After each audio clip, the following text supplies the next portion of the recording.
Nachdem meine Mutter 3 Tage lang keinen Stuhlgang hatte, wurde sie ins Krankenhaus eingeliefert, um einen riesigen Klumpen Kot Chiro. What would happen if a nuke went off in the Mariana Trench? This is the Tsar Bomba, the nuke that Soviet leader Nikita Khrushchev promised to show the West during the Cold War.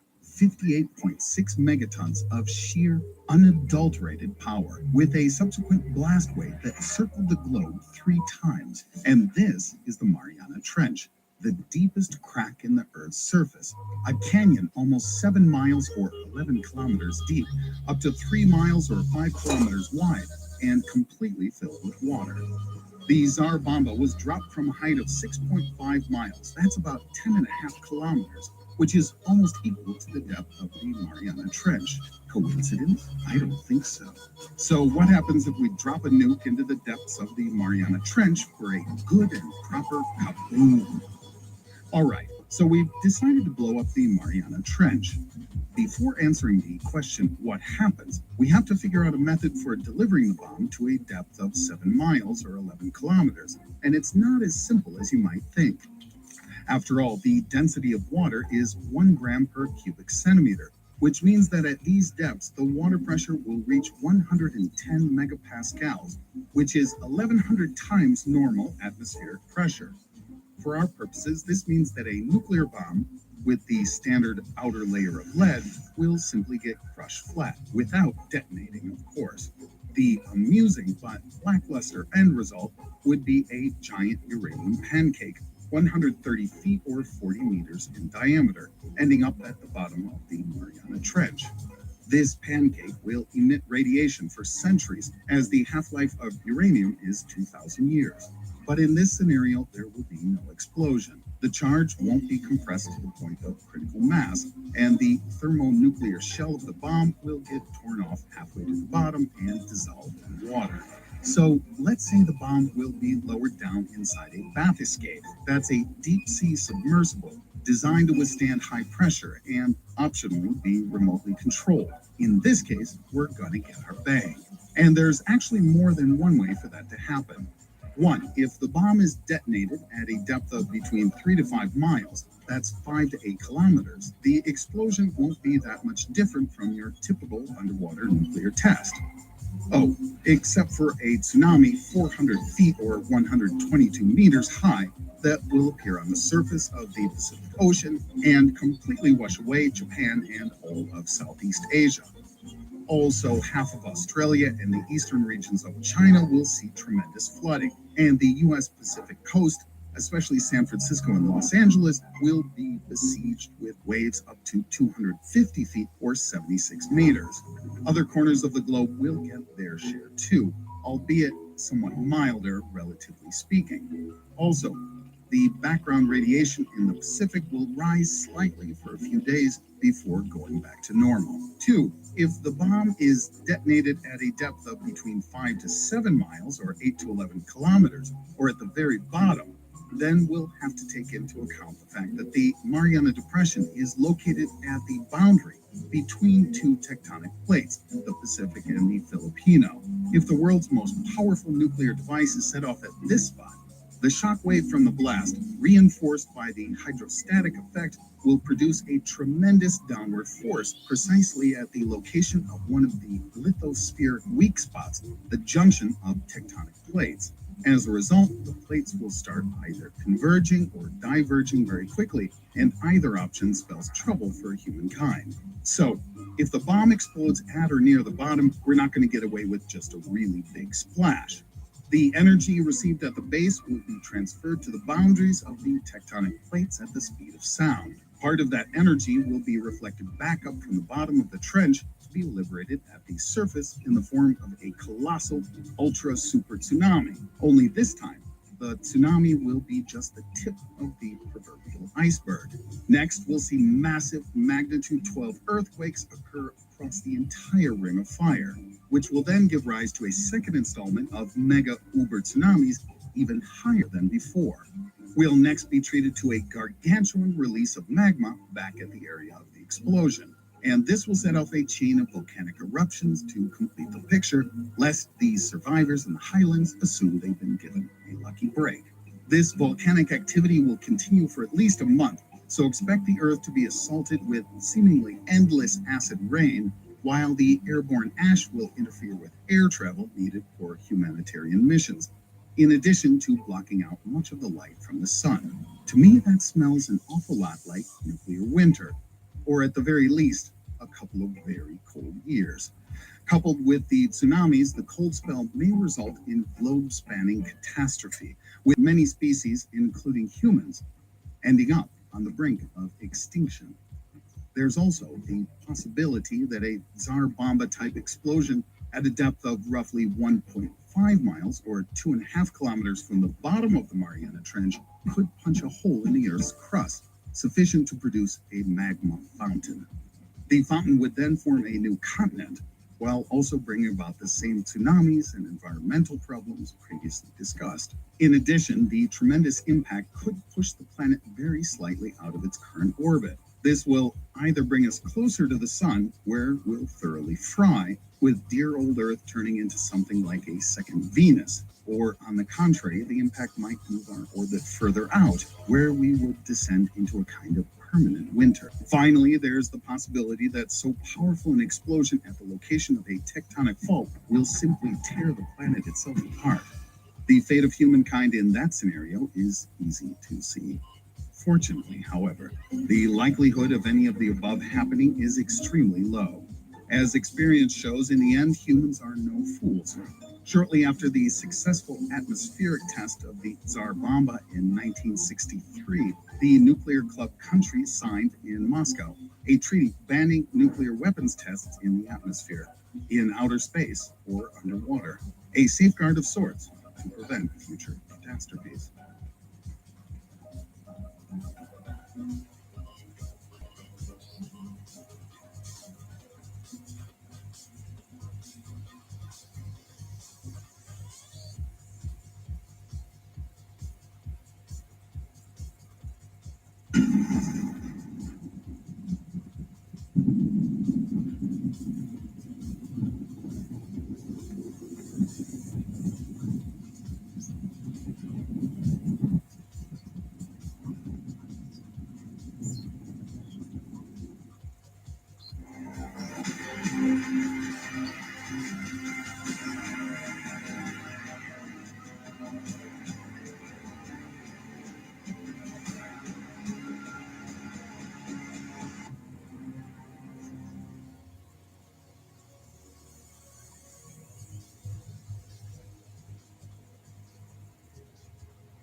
experimental designs for atomic weapons, but were unsure.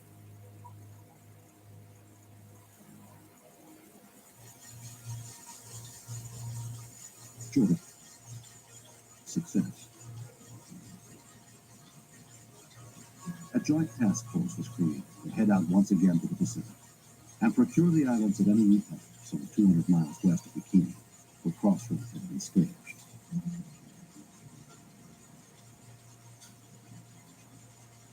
In early November, the first construction crews arrived to strip the islands of vegetation, grade the land, and lay down tar and asphalt for roads.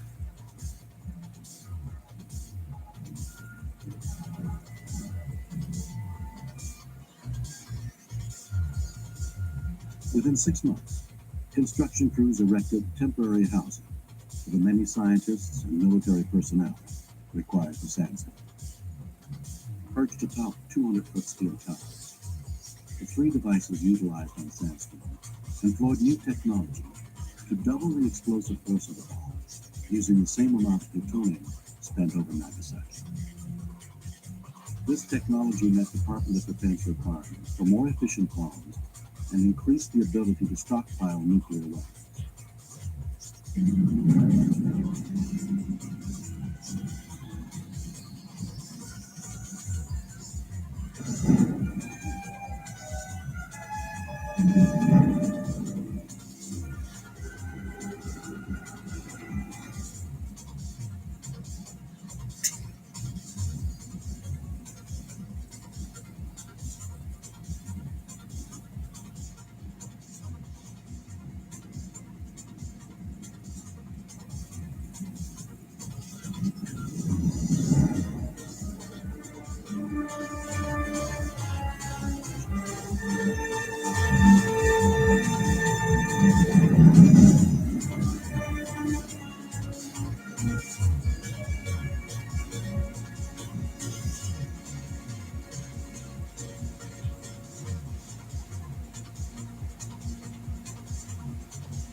Remote-controlled tanks, guided by helicopters, recovered fission samples near ground zero to measure the intense neutron and gamma radiation.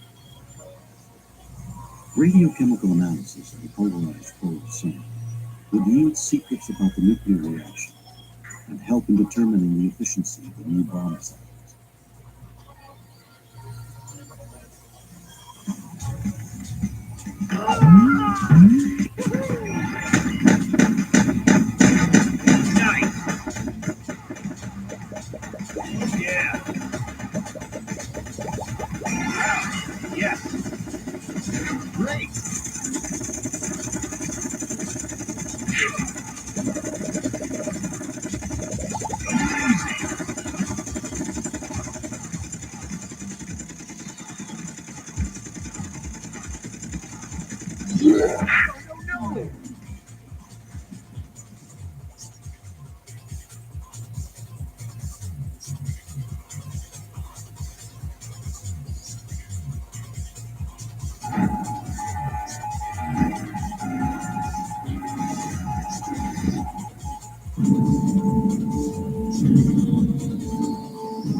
Notre pays, perpétuellement menacé, se trouve une fois de plus confronté avec la nécessité de disposer des armes les plus puissantes de l'époque.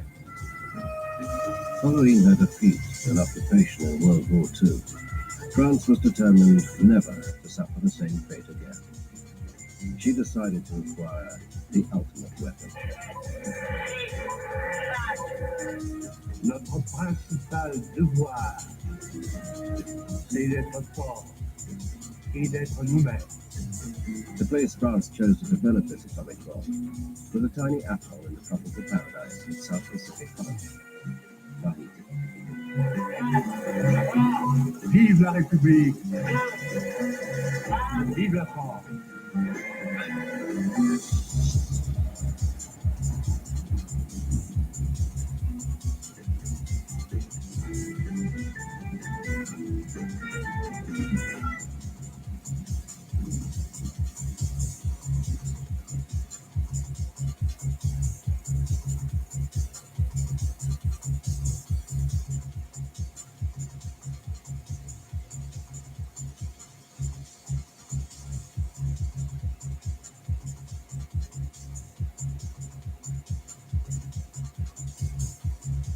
Sabra, mijayo, claro que lo sabrá.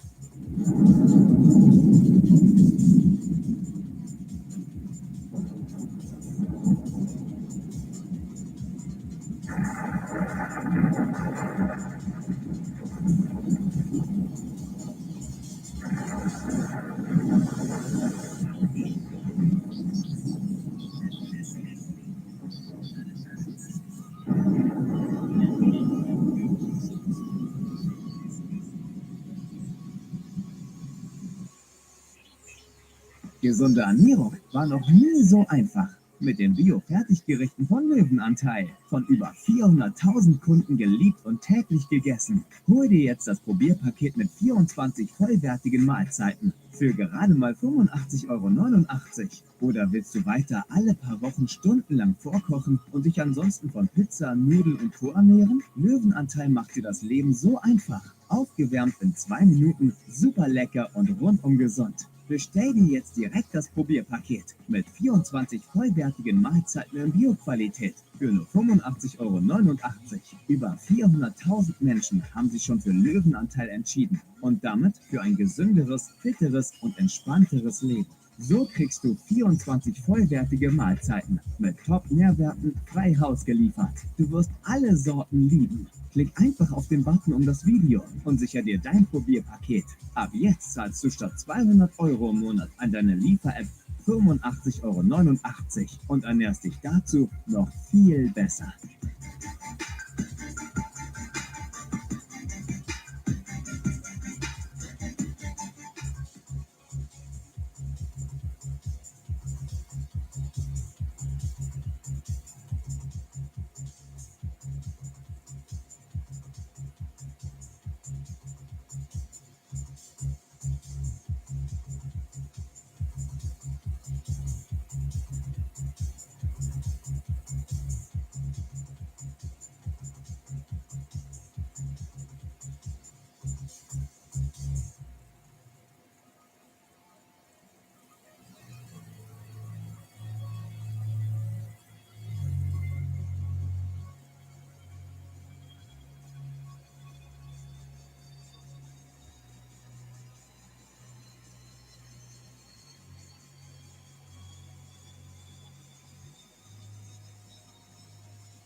Whether you need prototype parts in one day or full service production options, you'll find speed, quality, cost efficiency, and deep manufacturing expertise in every project. Proto Labs, manufacture like a pro.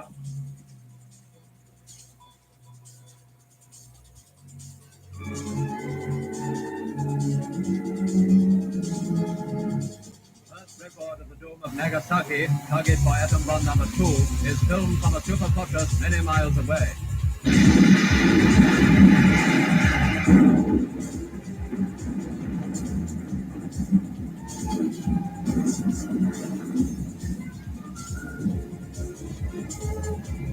Beneath that sinister fall of smoke, the world's most destructive force has been unleashed, with what results we know only too well.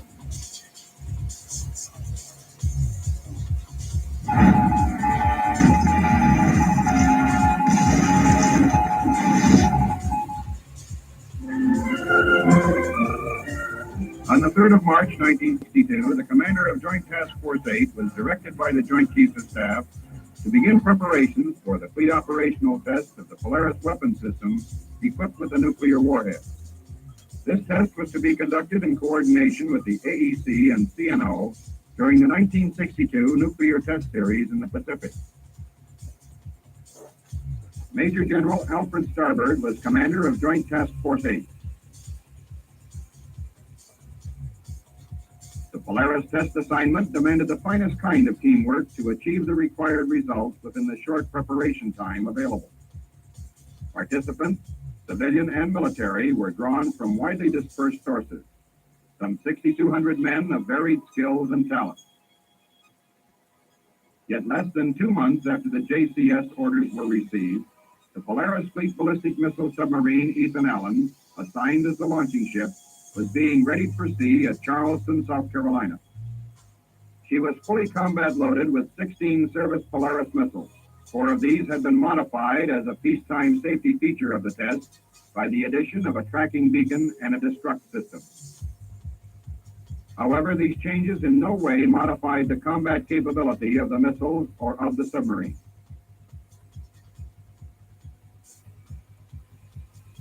In a few days, Ethan Allen passed through the Panama Canal, after which he would make a high-speed, submerged transit to the rendezvous point in the Pacific.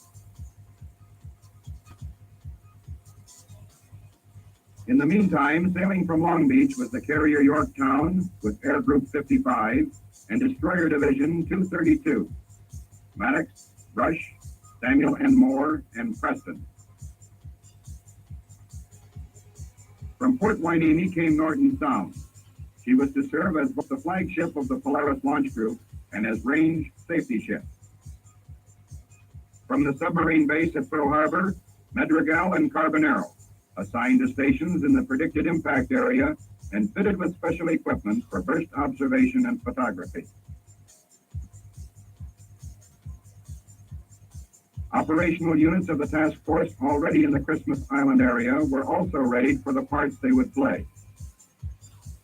Ships and task force aircraft maintained constant surveillance of the impact area for safety and security, weather predictions, airborne photography, and other contributing tasks. On Christmas Island itself, 1,200 miles south of Hawaii, 2 degrees above the equator, there was constant and increasing activity. In the Joint Operations Communication Area, planning and preparation had been going on at an urgent pace for weeks. This was an integrated task force effort. On May 2nd, Just under 2 months after the orders to go ahead with the test, the Polaris Launch Group, designated Task Group 8.8, rendezvoused at the launch point. This was a spot some 1,300 miles from the nearest land in any direction. At this distance, it was impossible for an accident to cause nuclear danger to any inhabited area.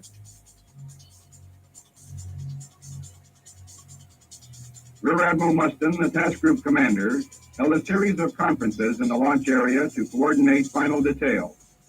This meeting is in the Ethan Allen, submerged and hovering in launch position while other units take station around her.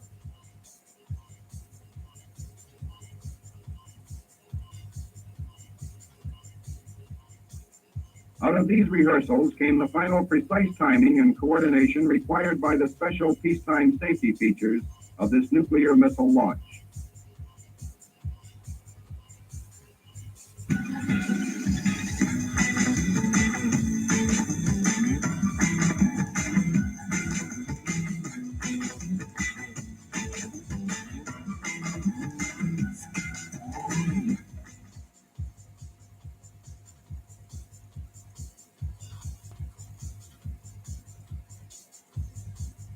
Wir sind zwei Arten von Menschen begegnet.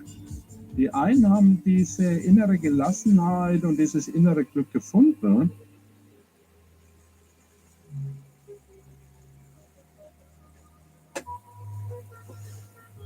One of the most demanding test features was that of missile tracking for range safety. Tracking was accomplished by an installation specially provided in Norton Sound for this test. Because of the sensitive nature of this equipment, a careful shaking down was required. Search and surveillance operations from Christmas Island to keep the downrange area clear of ships and aircraft intensified as shot time drew near. The 525 miles from Christmas to the impact point assured the safety of the island's inhabitants, but increased the demands made on the aircraft and crews of both the surveillance and sampler squadrons. On 6 May 1962, everything was in readiness. All ships of the launching group were on station. In the launching area were Ethan Allen, Norton Sound, Yorktown, Preston, Maddox, and Brush. Yorktown surveillance aircraft covered the launching area for 350 miles downrange, where the destroyer Samuel N. Moore was stationed. Weather conditions on the day of the test were favorable.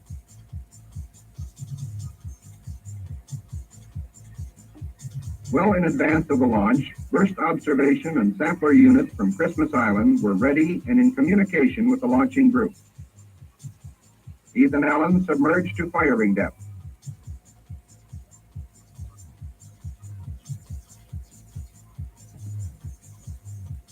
As all hands waited for the task force commander's clearance to fire, the Missile Control Center and Ethan Allen symbolized the tense anticipation of the entire team.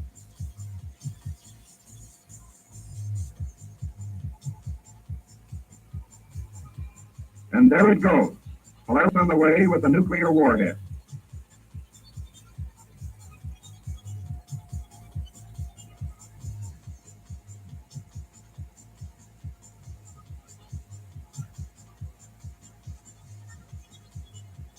As the missile rose to its apogee and hurtled on course toward the target point, its contrails were twisted by wind shear in the upper atmosphere.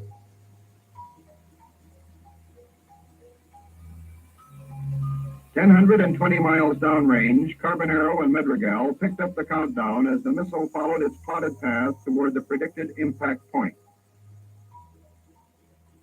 Right on the second, the missile detonated at the intended altitude at the target point. Inside Carbonero, a periscope camera was rigged to record the burst and cloud effects. This was the view of the detonation captured by a special topside camera that was mounted on Carbonero's periscope.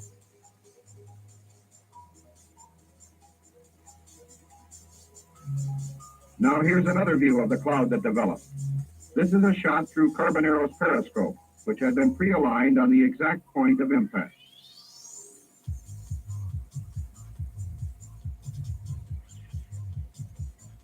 118 miles from surface zero, the Sutherland's bow was aimed directly at the burst point, giving the photographer a perfect exposure of the fireball. Air Force sampler aircraft of Joint Task Force 8 had taken off earlier from Christmas Island to collect samples from the cloud for determination of warhead yield. These samplers were vectored into selected portions of the cloud by a task force civilian scientist flying in another aircraft at the altitude of the cloud.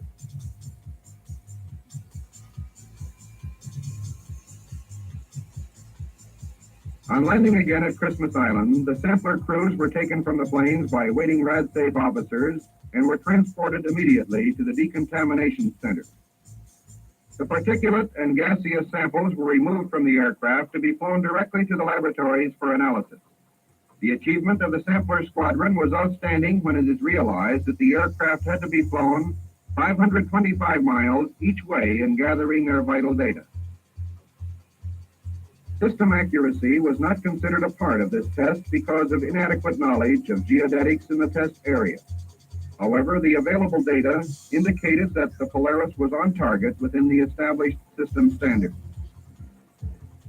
The operational test of the Polaris weapons system with a nuclear warhead was completely successful, including proof that the warhead had delivered its designed yield in its full service environment.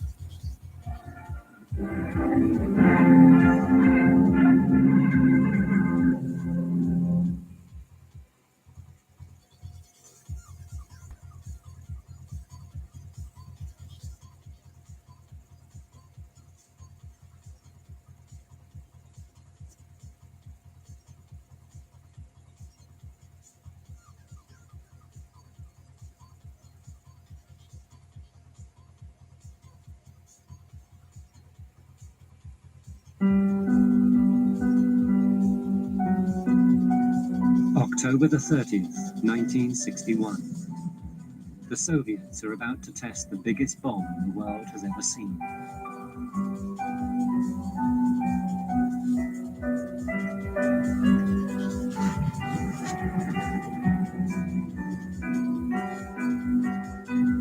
Russia's nuclear scientists worked under constant threat of imprisonment and death. They created the most terrifying weapon in history and were hailed as the saviors of their country. But they paid a huge price for their patriotism. Some lost their lives, others their freedom.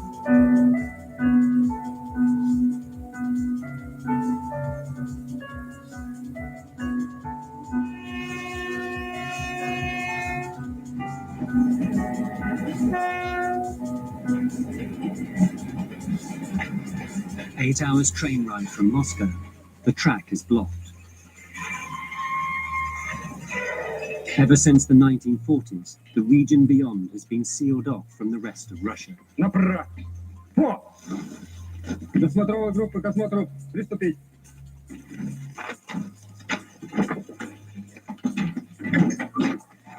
Every single carriage has to be searched.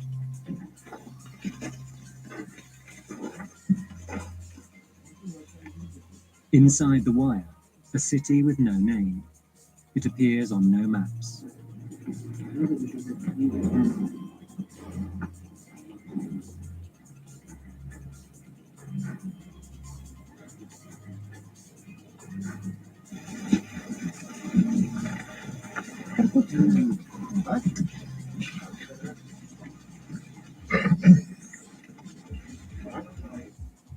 Signs on the boundary warn those who come this far. It's a forbidden zone. Officially, this is Postal District number 16 of the town of Arzamas. The residents call it Sarah, the name of the ancient religious site on which it was built half a century ago. 50 years ago, one of those who made a journey here by order of the Soviet authorities was Yuri Trutniev. No one would tell him his destination, but there were rumors. Мы, молодые специалисты, мы не знаем. Я обращаюсь к сидящему рядом человеку.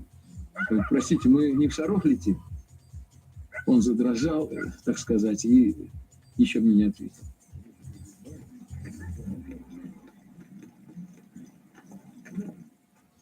Sarov's closely guarded secret, the trade at peril, was its nuclear weapons labs. Here, under Stalin's orders, scientists were working feverishly to make the Soviet Union a superpower. But scientists like Trutniev willingly submitted to this iron regime of secrecy. Я не могу отделить свое личное от того, что необходимо было в стране. Мы не так были воспитаны. Лично для меня и интересы страны, интересы обороноспособности страны были на первом плане. И не только у меня. Я должен сказать, что все физики, с которыми я работал в институте, я знаю, что это все были патриоты. The new secret city was Stalin's answer to America's atomic headquarters at Los Alamos in New Mexico. It had risen from nothing in a few years, thanks to slave labor. The slaves were thousands of political prisoners shipped into Almas 16 from the gulags of the Eastern Urals. The resources of the communist state were being deployed as a matter of urgency. In August 1945, the American atom bomb had devastated Hiroshima. Stalin immediately realized just how vulnerable the Soviets were. His nation's future was at stake. The atom bomb project was top priority. To run it, Stalin appointed Lavrentiy Beria, chief of the secret police, the dreaded KGB. One of the most feared men in the country, he'd been in charge of Stalin's purges as millions were killed or sent to labor camps.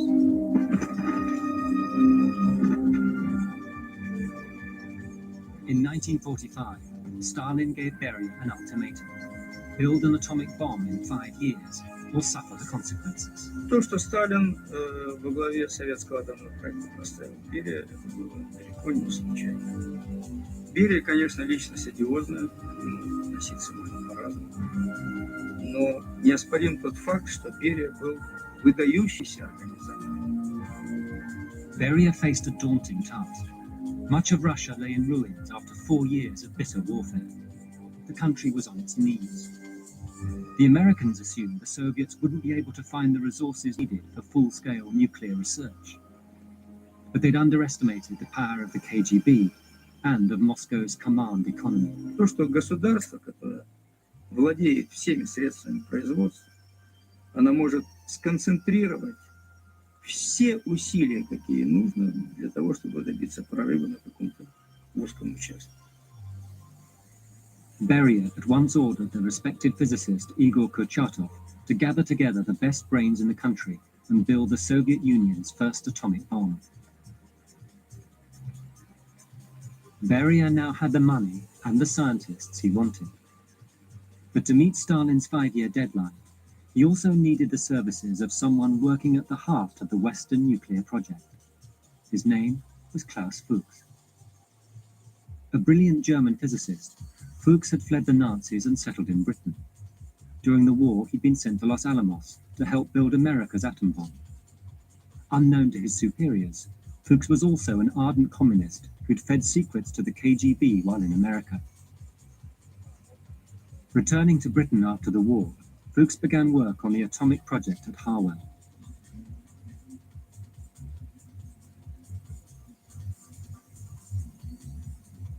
Alexander Feklisov, the top KGB agent, was dispatched to London to act as Fuchs's key contact. Fuchs would hand him British and American atomic secrets to be relayed back to the Soviet Union.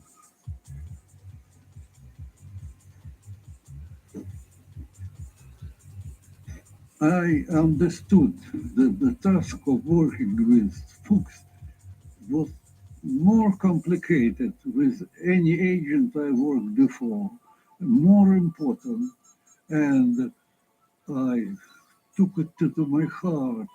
I was preparing to each meeting very meticulously. To avoid detection, the pair would meet at predetermined locations around London. Feklisov was given strict instructions by his superiors. You take care that when you're going to meet him, you be absolutely sure that you are not followed by the British counterintelligence. And not only you, but you have to see that when Klaus Fuchs came, that he didn't bring a tail with him. He said, I am in a position to know everything what is done in Harvard, and I participate in our discussion, not only in Harvard level, but on the government level. Only one Soviet scientist was allowed to read the intelligence reports from Fuchs and Beria's other spies. At a house outside Moscow, Igor Kurchatov would pore over the stolen documents. Klaus Fuchs passed on a stream of detailed calculations, designs, and diagrams, which enabled Russian scientists to forge ahead with their nuclear program. Kurchatov would review the documents and issue instructions to his scientists.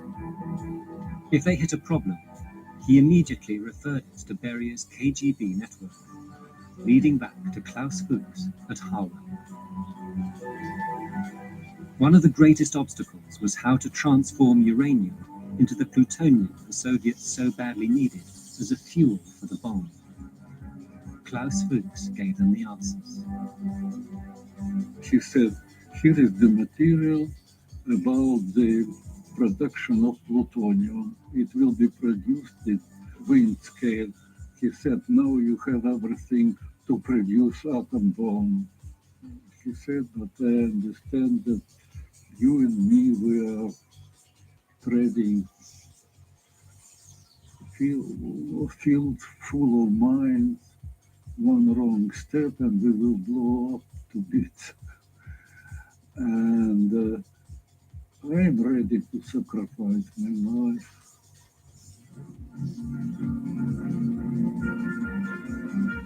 Protected only by canvas, the Soviets could now start to build their first nuclear reactor. Inside, they followed Fuchs's instructions to the letter, assembling layers of graphite rods to control the speed of the nuclear chain reaction, which would turn uranium into plutonium.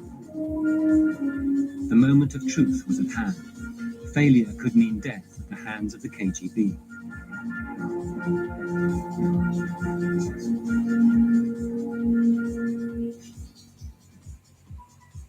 Kurchatov's reactor is still on view 2 floors underground. In memory of the first Soviet atomic pioneers, the reactor is started once a year. The clock is kept at 5:59 p.m., the exact moment one evening in 1946 when Russia's first nuclear reactor began to produce plutonium. Kurchatov's men had taken a giant step forward, but they soon faced a new danger. A backlash against any form of innovation was sweeping through Soviet science, led by the reactionary Trofim Lysenko. Lysenko was kind of Tsar or dictator in Soviet biology. Instead of studying real science, he sometimes created theories, sometimes wild theories, and he was able to kind of explain them in such a way that for some political leaders they look as very convincing. Lysenko's theories whipped Stalin into a fervor against any new developments in science. The first casualty, genetics. All people who did fight against Lysenko, they've been arrested and disappeared. So this already created atmosphere of fear. It didn't take long for Lysenko to switch his gaze from biology to physics. They tried to declare that Einstein theories of relation between mass, energy, and space and so on also are idealistic, and this made nuclear scientists vulnerable because they've been working on the basis of all these theories. But even Stalin had to bow to the superior knowledge of his physicists. Биологии же он считал себя специалистом, он же там в своем саду там какие-то гибриды выращивал. А тут насчет физики он уже, даже он не претендовал на то, что он понимает. И тут есть где-то рассказ, как ему дали плутоний потрогать, а плутоний горячий, теплый. И он очень подозрительно к этому относился, думал, что нет ли там что-нибудь внутри, в общем, что-то в таком духе. Курчатов обратился к Сталину и просто и сказал, что если будет разгром физики как биологии, то Советский Союз не будет иметь атомной бомбы. Ну и гонения прекратились. The project was saved. Kurchatov appointed his friend and colleague, Yuli Hariton, to run the atomic labs at Arzamas-16. 2 years after Stalin's ultimatum, the Soviets had the technology and raw materials to make an atom bomb. A young engineer, Boris Smagin, was ordered to the new site in 1947. Мы были патриоты в лучшем смысле этого слова. Более того, почти все, кто тогда со мной вместе работал, это были люди, прошедшие фронт. Поэтому для меня лично это было продолжение моей военной работы. Much of the technology was salvaged from the military in a bid to save time and costs. Kurchatov's team knew they had to build the atom bomb in the next 3 years, or else. Corners were cut, sometimes fatally. Моя работа всегда связана с невероятными напряжениями.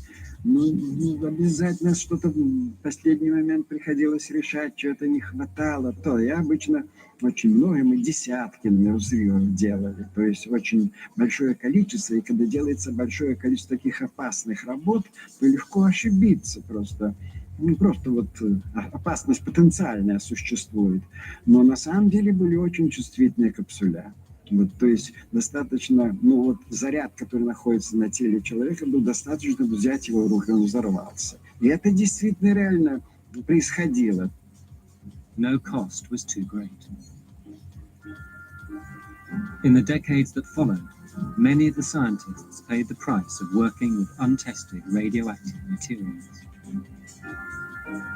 Лаборатория, где я делал одну из деталей, скажем так, атомной бомбы, была расположена в отдельном корпусе, был 6-й корпус, на окраине всей территории, потому что мы работали с довольно опасными веществами, вследствие чего большинство сотрудников нашей лаборатории, к сожалению, рано осталось вот нас двое еще. Я и его пишу. By July 1949, the team at Arzamas was ready to test the bomb. At a Politburo meeting a few days before the test, someone asked Stalin what would happen if the bomb failed. His reply, "You can always shoot the scientists." Вообще ситуация была очень тяжелая. Если бы первая бомба не взорвалась, то, скорее всего, всю эту группу могли расстрелять и куда-нибудь посадить. И у них уже была запасная команда. Уже там, в Арзамас. At the test site, project leaders Hariton and Kurchatov waited anxiously. With less than 10 minutes to go, Beria turned to Kurchatov and said, "Nothing will come of it, Igor." He was wrong.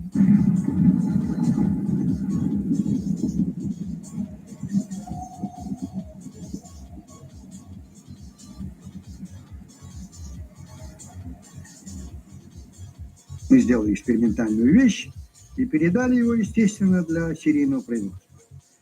Поэтому было чувство облегчения, чувство очень большой радости за то, что мы сделали, и гордости за нашу науку, за наших руководителей, за нашу страну. Kurchatov's team had done a good job for the motherland. Inside the museum at Arzamas-16, they keep a replica of the first Soviet atomic bomb. It was identical to the bomb dropped by the Americans on Nagasaki, and it had been delivered 1 year ahead of Stalin's deadline. In the aftermath of the explosion, it was time for celebration and the granting of awards.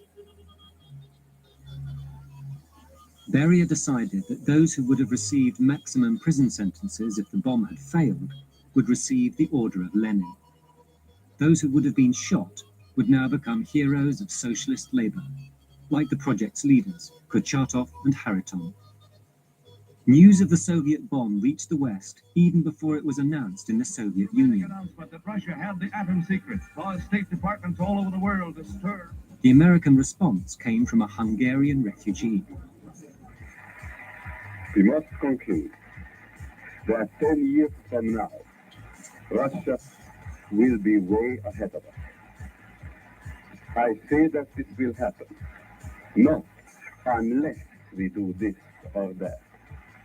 I simply say it will happen. As the Soviets tightened their grip on Eastern Europe, Edward Teller saw Russian communism as the new threat to world peace. In response, he wanted to build a superweapon to keep the communists at bay.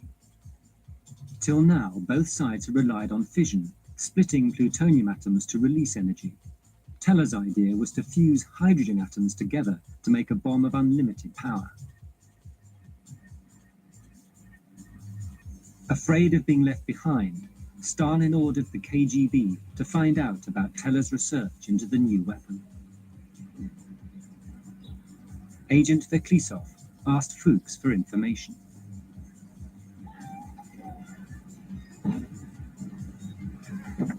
When the broker sent it to Moscow, it appeared that it was detailed information how to create the hydrogen bomb.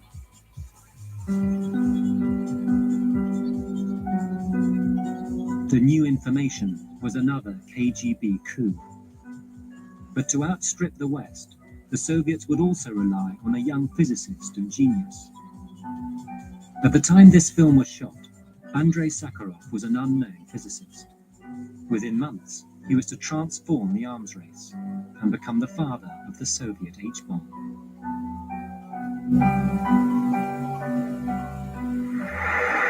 Я работал с большим напряжением сил, считая, что задача, стоящая перед нами, чрезвычайно важная для страны и для человечества, что необходимо равновесие в ядерных вооружениях двух великих держав и тем самым двух систем мира, и что именно это послужит гарантией того, что это оружие не будет. Charged with building the hydrogen bomb for Stalin, Sakharov joined the prestigious group working at the laboratories in Arzamas 16. By the time he got there in 1950, Arzamas had changed beyond all recognition.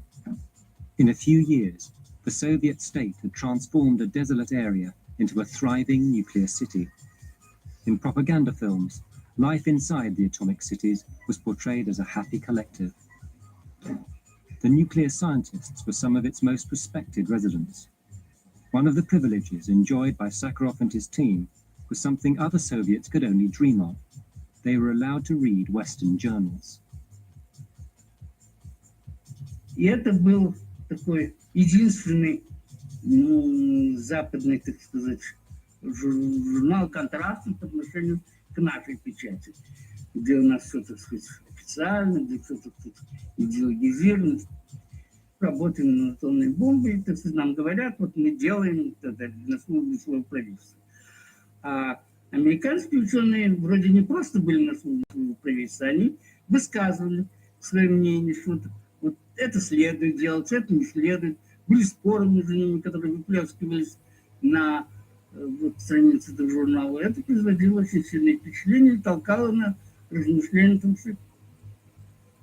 But the Bulletin of Atomic Science was not just a way of finding out how Western scientists expressed their opinions.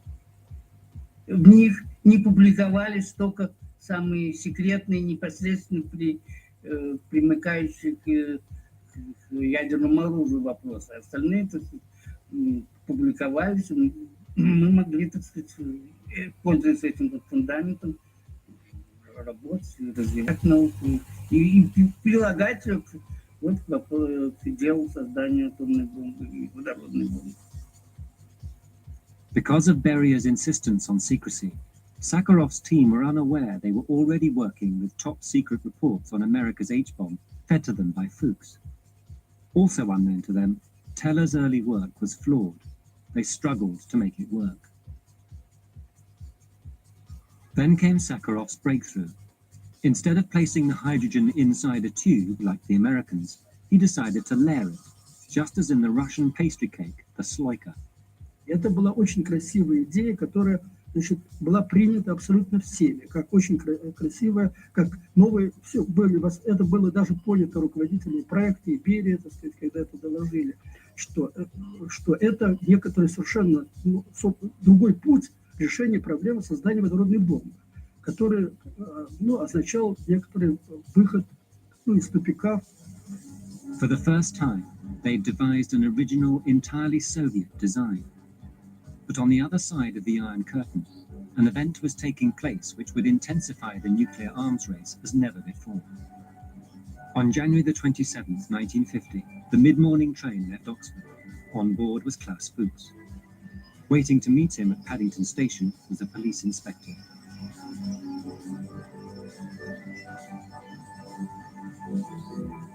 Alexander Feklissov had no idea the arrest was imminent.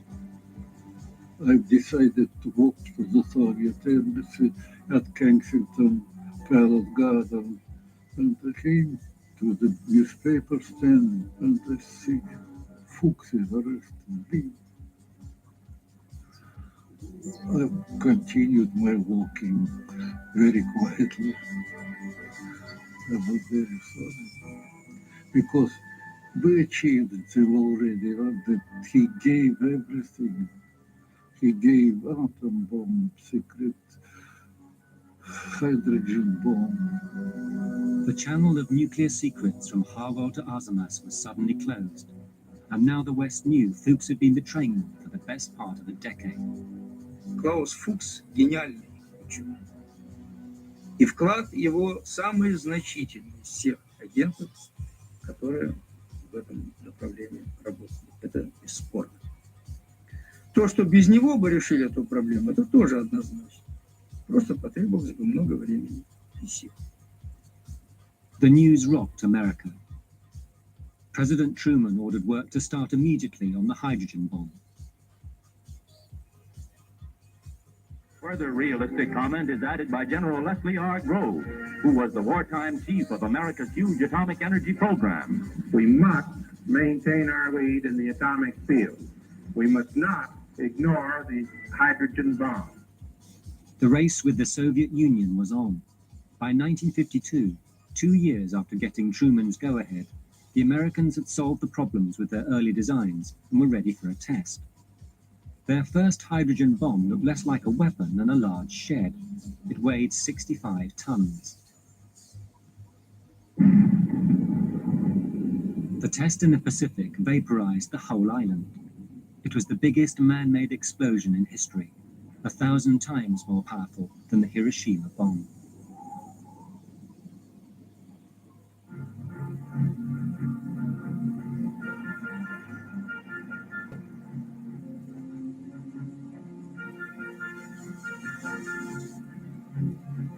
Reports of the American test were fed back to Moscow and rushed to KGB headquarters in Lubyanka. Beria was shocked. At an emergency meeting with the scientists, he demanded they show the world that the Soviets also had the H-bomb. Мы думали, что мы уже теперь срочно догоняем, как говорится, и делаем примерно то же самое, что они. И Берия сформулировал такую задачу, что это нам очень важно, что по некоторым дошедшим до нас сведениям американцы занимаются подобного рода исследованиями, опытами. И задача успешного завершения работы над слойкой и испытаний является важнейшей задачей, которая должна быть решена, как говорится, любым образом. But just when their country needed them most, the nuclear scientists faced a new threat from Stalin. At the end of 1952, he ordered Beria to round up dozens of Jewish doctors he suspected of plotting to kill him. Many of the leading physicists at Artemis 16, like Yuli Hariton, seen here on the right, were Jewish. They knew this meant the beginning of a state-run anti-Semitic campaign. Был какой-то вот период, месяца два, когда как-то очень напряженно. И я не исключаю, что могли заменить, даже может Лаврентьев был, Ильюшин. Ну, целый ряд академиков прислали, может быть, даже хотели заменить тогда.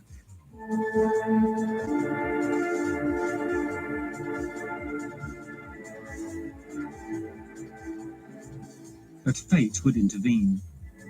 Before the purge could gather full momentum, Stalin died.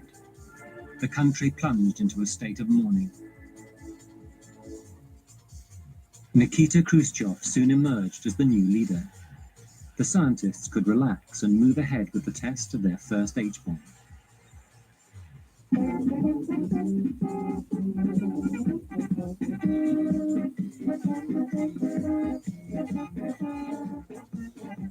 Thousands of miles east of Arzamas 16 on the edge of the Russian steppe, a handful of troops, all that remains of the military presence in Kazakhstan.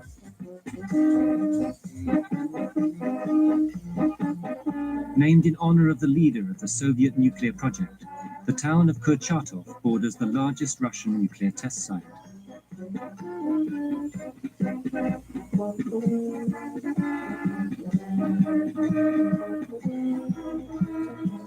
Now virtually deserted, these hotels and apartments were once home to hundreds of scientists and officials eager to know if their bombs worked. In 1953, Kurchatov recruited locals to help set up the test site for the H-bomb. А мы его знали. Мы его не знали, что он Курчатов, а мы его знали как Борода. Вот Борода должен приехать. А как только сказали Борода приедет, значит взрывы будут. То у меня мать работала на секторе, ухаживала за этими в аптеке, за животными. Здесь же на площадке этих ставили животных, там и баранов, и лошадей, и особенно собак на испытания ставили. Along with the animals, dozens of planes and tanks were laid out as if ready for action. Buildings were constructed to test the full force of the explosion.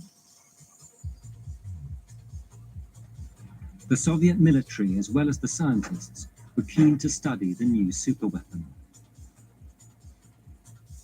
Vadim Logachev was a 23-year-old army lieutenant. His job was to measure the levels of radiation after the blast.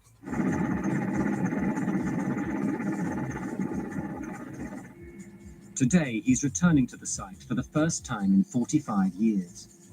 Мы жили в условиях холодной войны, которая не исключала в какой-то степени вероятность возникновения горячей войны с возможным применением ядерного оружия. Испытания ядерного оружия имели очень большое, ну не только такое военное, но как бы моральное значение для поддержания, повышения вообще духа, настроения вот граждан нашей страны.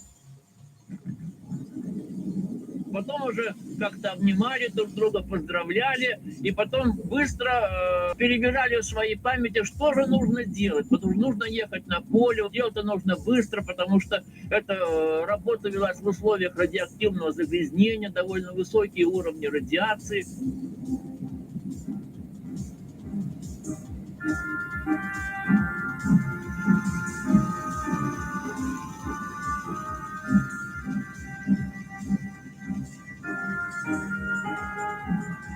Когда тут появились спустя некоторое время после взрыва, и когда смотрели на эти разрушенные мощные сооружения, то действительно приходилось просто удивляться этой очень большой, колоссальной силы ядерного взрыва, но одновременно и признаешь ее, в общем-то, с таким страшным явлением. Конечно, если бы нам пришлось где-то с этим практически столкнуться не на испытательном полигоне, а, возможно, вот в условиях применения ядерного.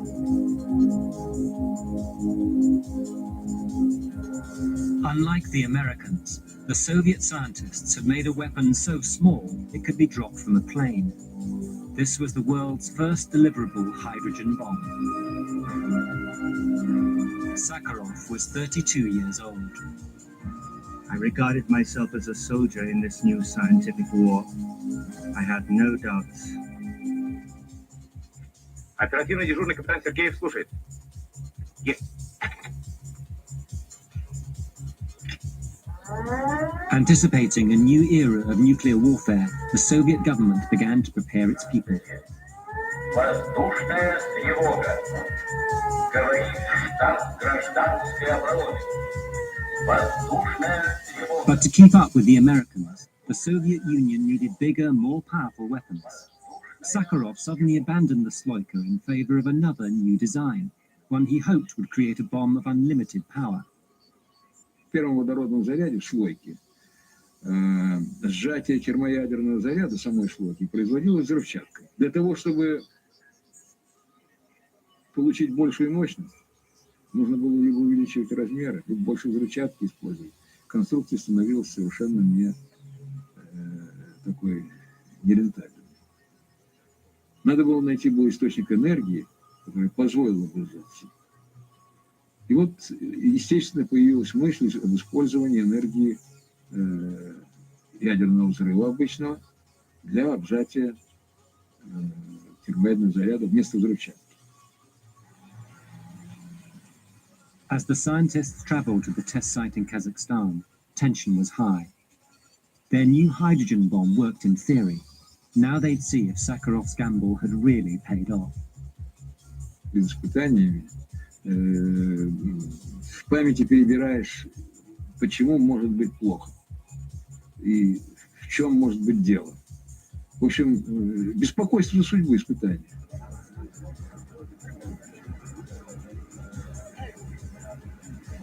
While the bomb was being prepared and loaded at a nearby airfield, the observers were split into two groups. The politicians would watch from the town border. The young scientists were told to stand much closer. Например, в отчетах я прочитал такие вещи, что ожоги ожидались на расстоянии до 30 километров, а мы были как раз на границе этой зоны. Ну и потом на меня произвело впечатление, что, вот, скажем, когда я прочитал, что последние подопытные животные находились дальше нас. Правда, они были без очков. 10, 9, 8, 7, 6, 5, 4, 3, 2, 1, 0.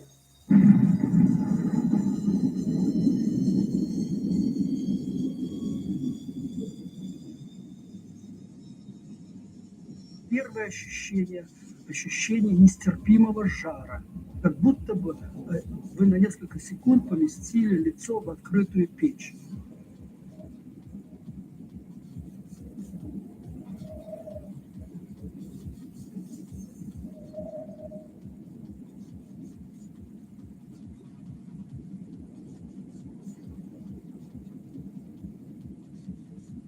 Кажется, что облака движутся и исчезают. И крутящийся столб, ножка гриба поднимается.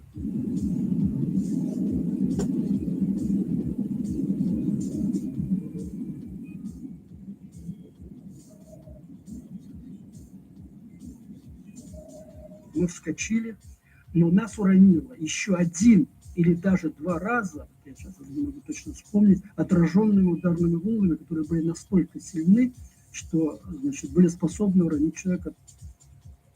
70 kilometers away, the shockwave and flash shook the town of Kurchatov. This secret footage was taken to show the Soviet government. Идет ударная волна. You see a group of people standing on the road. This is where the shockwave is about to hit. They are far away from the place of the explosion and are feeling quite safe, but they are about to pay for their complacency.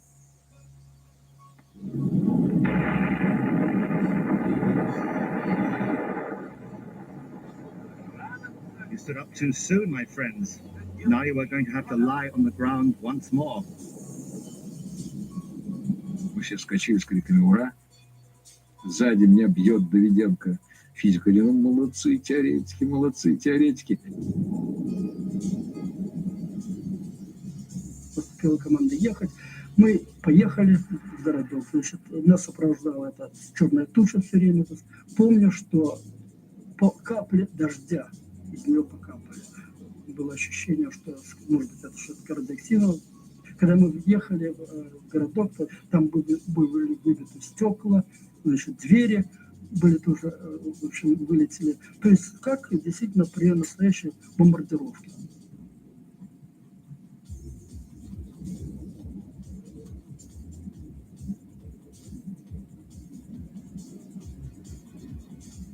Ну, конечно, настроение было приподнято, то есть были все в каком-то осознании, потому что участники все-таки такого исторического великого события, как говорится, то есть прежде всего как торжество физики. Пришли мы в гостиницу, Андрей Сахаров, Курчатов, Харитон, Зельдович там совещаются. А мы, значит, в вестибюле ждем, что будет. Ну, наконец, они выходят оттуда. Значит, обнимаемся, целуем, Сахаров сверху. Так, и от них уже коньячком попахивало. Ну, то есть они правильно сделали, выпили в честь этого. But the jubilation was short-lived. Some of the physicists were deeply shocked by the very power they'd unleashed. Kurchatov himself began to argue for a ban on further tests. In 1958, at the Soviet Assembly, he made an impassioned plea.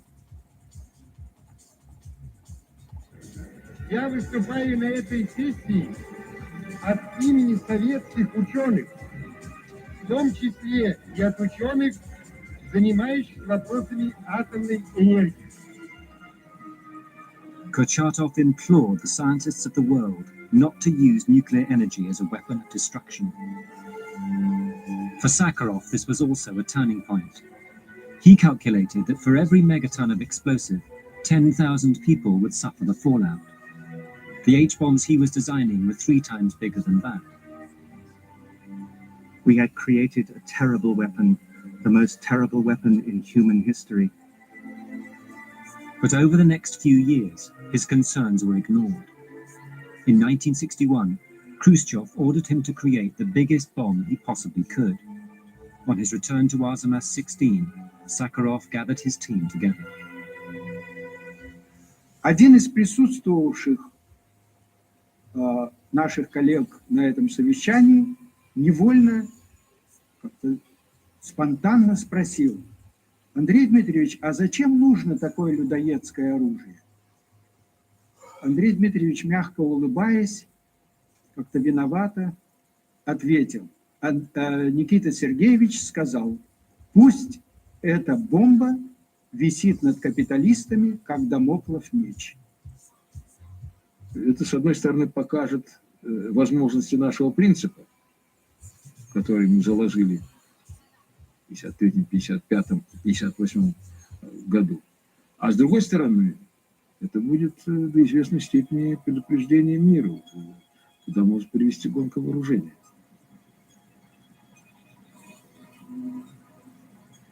On August the 13th, 1961, the Berlin Wall went up, a powerful statement of Cold War intent. But Nikita Khrushchev had one more surprise for the West. И завершил это испытание взрывом атомной водородной бомбы мощностью 50 миллионов тонн тротила.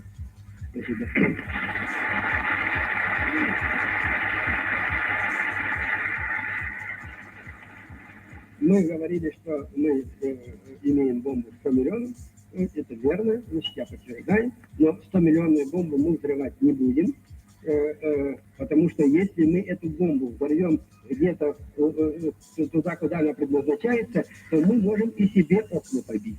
Поэтому, значит, это не ставим. Khrushchev knew he'd never use these super bombs against the Americans. They had no military significance. Sakharov repeatedly begged him to stop the tests. The response was short and brutal. Хрущев сказал, что на самом деле существует только одна политика, политика с позиции силы, и я был бы слюнчай, если бы слушался таких, как Сахаров.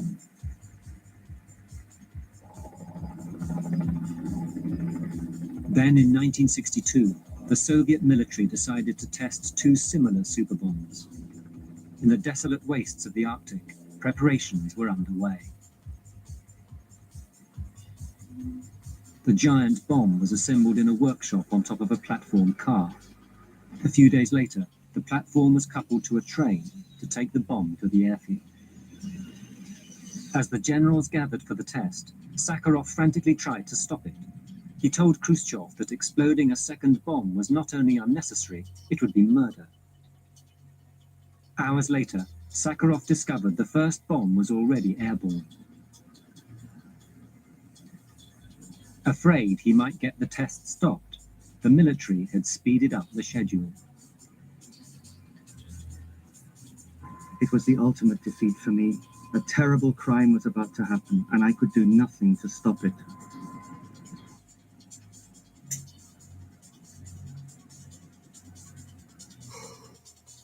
I was overcome by my impotence, unbearable bitterness, shame, and humiliation. I put my face down on the desk and wept.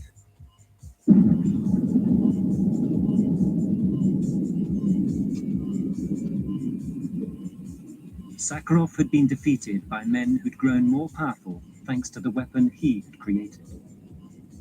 It was a demonstration of force, a card in the superpower game of mutual intimidation.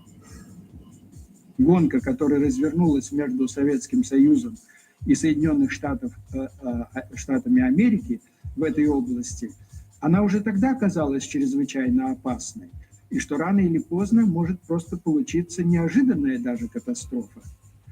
Лично для себя я в конце концов заключил, что я не могу продолжать участвовать в этой работе. Для того, чтобы самого себя убедить, правильное ли решение я принимаю, я начал как бы письменно дискутировать сам с собой, потому что обсуждать это с кем-то посторонним я не имел возможности. И вот в случайно чудом сохранившихся записях личного характера у меня был и такой фрагмент. И сколько бы ни звучало в оправдании, авось так оно и надо, авось это единственно возможное, если хочешь уничтожить зло на земле, нужно помнить, что возможно более действенные средства, и нужно как можно быстрее убираться прочь.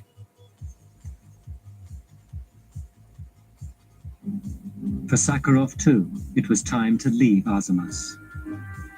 In August 1969, he collected his books, handed back his keys, packed his bags, and left. Мы, конечно, чувствовали, что Сахаров теряет, но он был непреклонен, он хотел уехать. Throughout the 1970s, Sakharov continued to speak out against nuclear testing. By the end of the decade, he'd been stripped of his awards and exiled to the closed city of Gorky to live under constant surveillance by the KGB.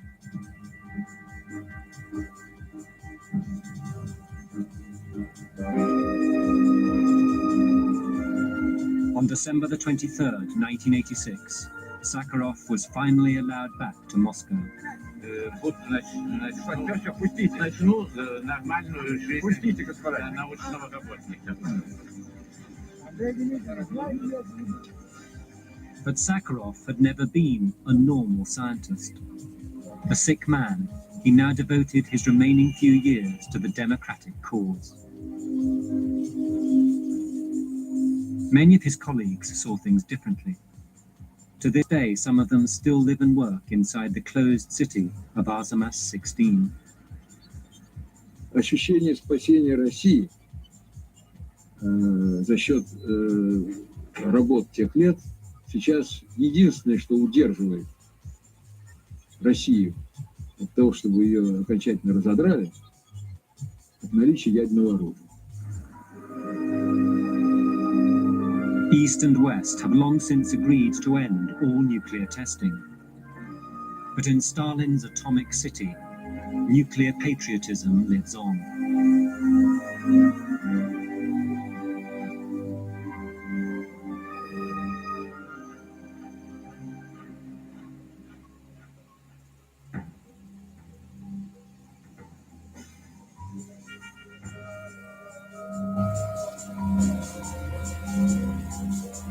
Next week, how and why the US military pursue total dominance by land, by air, and by sea.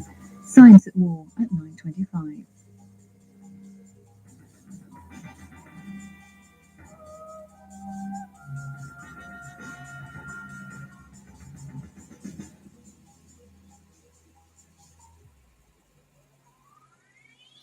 Happy on my own. Lockvögel brauchen wir nicht. Highway.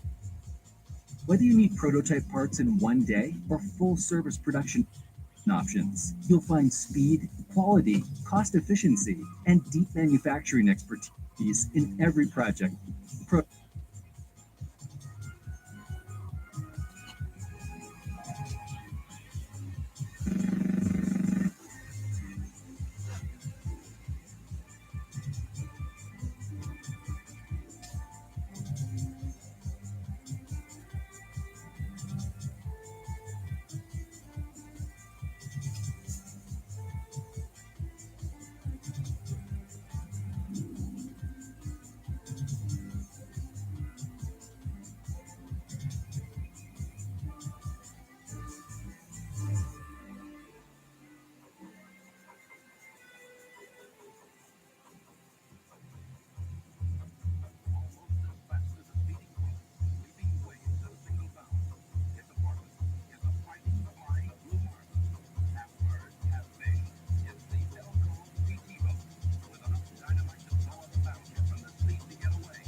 Yes.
Es liegt eine besondere Salbung auf allen Bereichen des Lobpreises. Weißt du warum? Wenn du genau hinhörst, wirst du es merken. Es gibt aber auch eine persönliche Führung. Wenn du Zeit mit dem Wort Gottes verbringst, spricht Gott zu dir.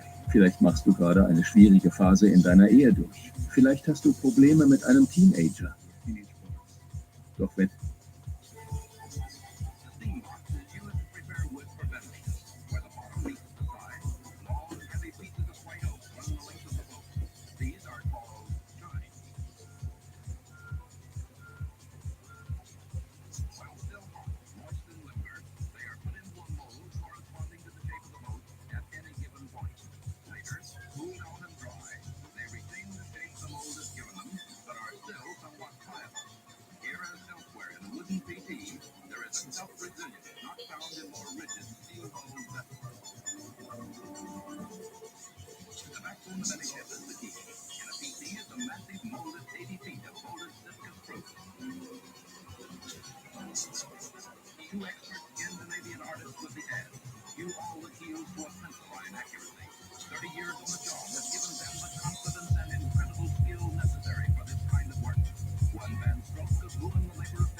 Then they stretch and tack on it yards and yards of the finest airplane cloth. Glue and cloth are bound together by ironing. Hand irons for sections within easy reach. Long-handled irons when an arm is too short. The heat causes the glue to seep into cracks and impregnate the cloth. Already it would be impossible to spring a leak, but there is more to come. Another planking goes on the outside. This time the entire hull is nailed and riveted to eternity. You wonder how there's room for so many nails, rivets, and screws. They are brass, copper, Monel, stainless steels, each best for its purpose. One PT boat requires over 400,000 of them. At noon, the Elko canteens provide a kind of food that hardens workers in essential war industry. A cafeteria ministers to the desires of sit-down eaters. Mr. Sussman, the executive vice president, can be found there too with some of his fellow executives and visiting naval officers. An additional activity of the noon hour is apt to be a pond rally or morale-building entertainment. But more vital to the factory's main job is another noon custom. The hull is now ready to be turned right side up. A different employee is given the honor of presiding at each turning, but the same crew of experts is always present.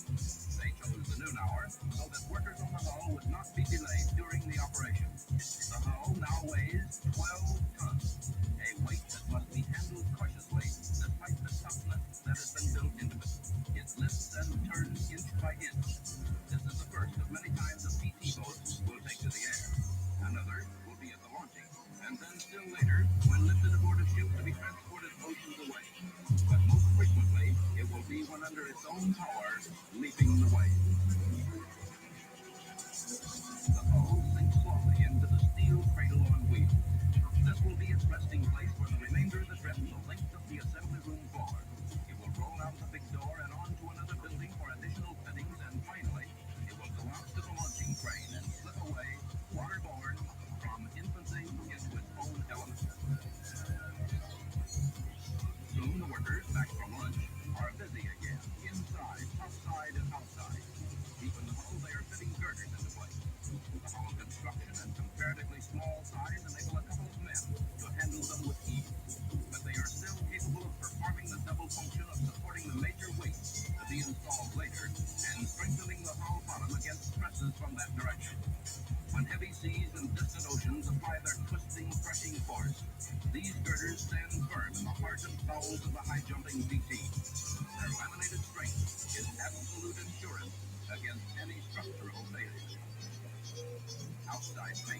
radar marking the waterline. One kind of fleet above and another below. There's still camouflage to go. On the deck, there are installations to be made before the decking arrives.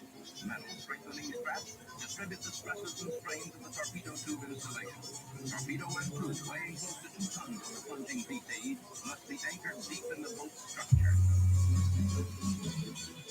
At this time, the covering board is laid on the deck beam. There's always plywood arriving 1 minute and being used the next. Its advantage in many portions of the boat is greater strength and lightness. In many special constructions, Elco does its own lamination, as with girders. But standard plywood can also be used for less vital parts. The deck, for instance, is an Elco job. 2 80-foot strips must be glued from sheets of mahogany plywood scarfed together to make them strongest at the point of joining. Every inch of the surface is sanded. A crew of able-bodied men is required to move it to the assembly room. Reminds you of a zoo's attendant preparing to feed a reluctant python. Once aboard the PT, however, the deck lies down quiet as a rug.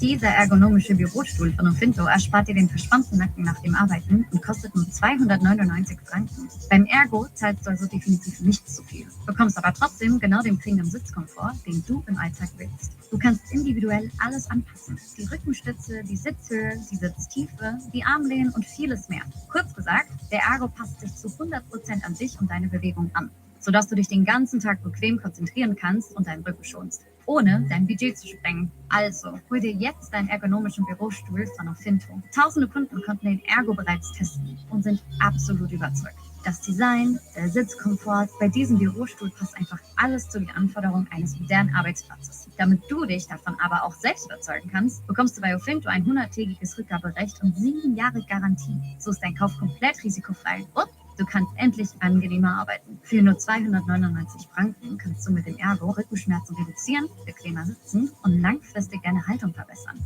Und der Versand ist natürlich komplett kostenlos. Worauf wartest du noch? Sicher dir jetzt den Bürostuhl Ergo von Ofinto und sorge dafür, dass dein Rücken auch an langen Arbeitstagen entspannt und gesund bleibt.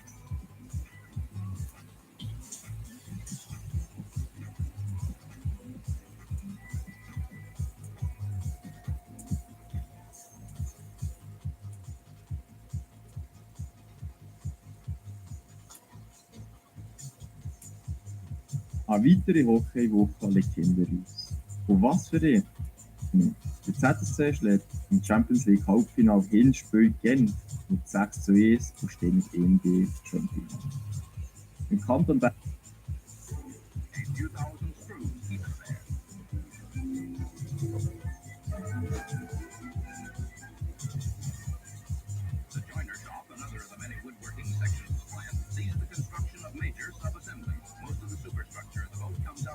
ready for its final fitting.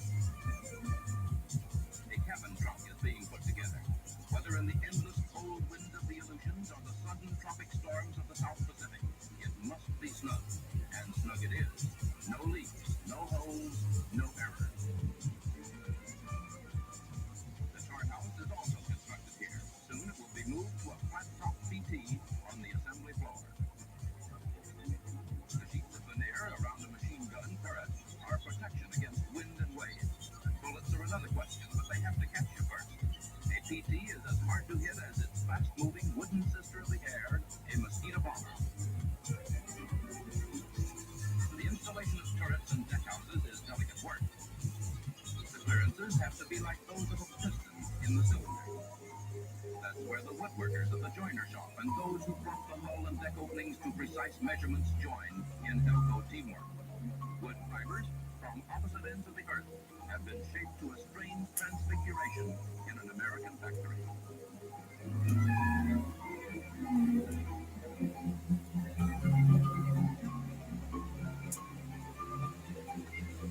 Elco does not pretend to be a steel mill or an iron foundry, but many of the purposeful alterations of unshaped material take place in our metal shop. We bend the sheets of metal, we hammer them into place. There's grinding to be done, and pipes must be bent. 100 routine changes are made for the special uses of this intricately fitted boat.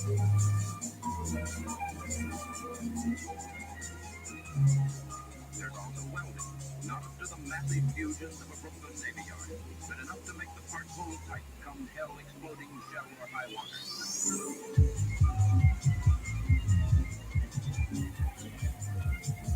And a girl welder with her dark glasses and blue flame is doing what used to be a man's job. Almost a ton of cover goes onto a single boat. The main item is protective paint, zinc chroming.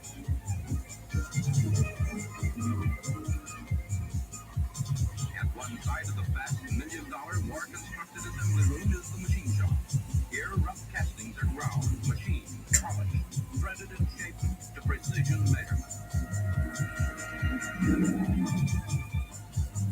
A turret lathe is rarely idle, performing several operations with a mere shift of the tool in use. It's a jack of all trades in turning metal to variable uses. The magnetic chuck surface grinder holds its object with electrical force. Small parts must also be planed smooth. A propeller shaft has to be tapered with an accuracy no human hand could achieve. And it must lie straight and true. Now they drill a hole in the tight rope. 3 propeller shafts have to come out in the open.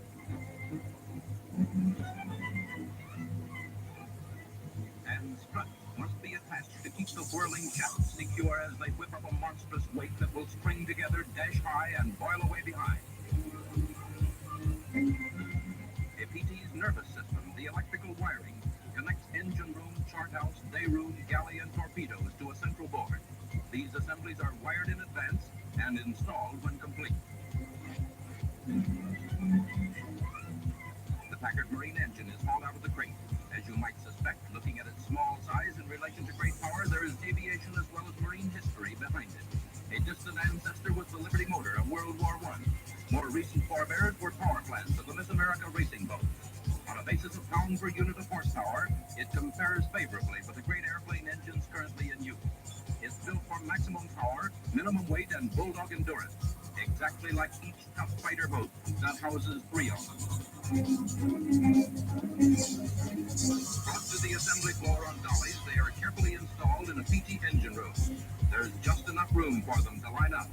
The 2 on the outside have V drives, reversing the direction of crankshafts facing forward. The middle one has a direct drive to the propeller. It's a very compact engine room, but big enough for a competent engineer to make adjustments and repairs if they should ever be necessary. At full speed, the engines make a noise that discourages conversation. But engineers are less dependent on small talk than those who sing cowboy ditties on deck. And now the PT, with engine, superstructure, and deck aboard, is ready for its first run in the open, a 220 crawl on dry land. The big doors are open, and the boat is pulled outside. It moves very slowly because there's not too much space for maneuvers. Besides, any boat on wheels is not really at home. But there will never be a better chance to fall in love with the sharp lifted bow, the long descending sweep of the giant, and the bulbous flare of the compass. Notice the convexity of the air and water riding bottom, and the beautifully curving lines that run from stem to stern. There's class all over her. You can see it in the outer shape. You know it's been built with infinite care. It's a proud boat and purposeful. You see it. The men who made her feel it.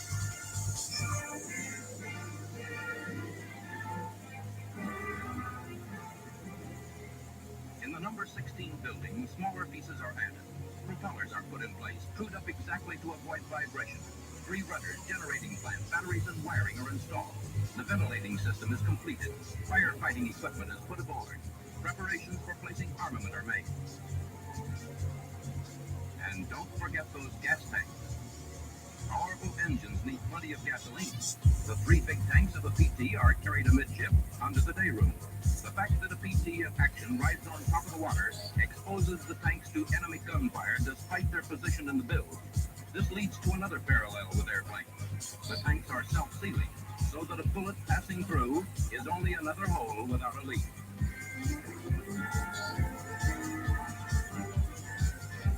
Now she's ready to make her final move on dry land.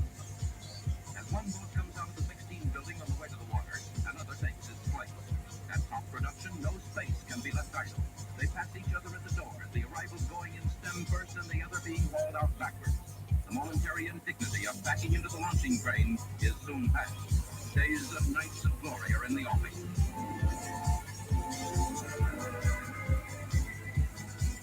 A giant dockside crane lifts the boat and is cradled into the air.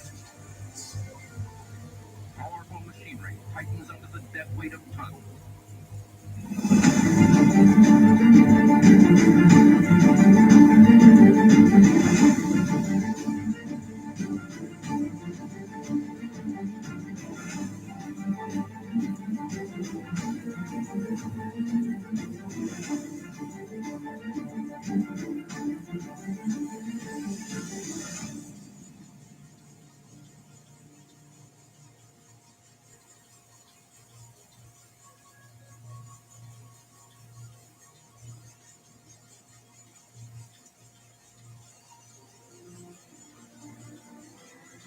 Moved out high over the water of the basin.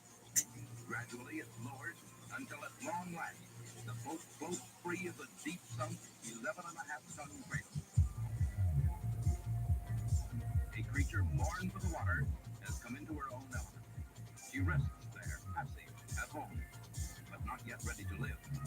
A small launch pulls her away from crane cables and into the roof-walled wet basin.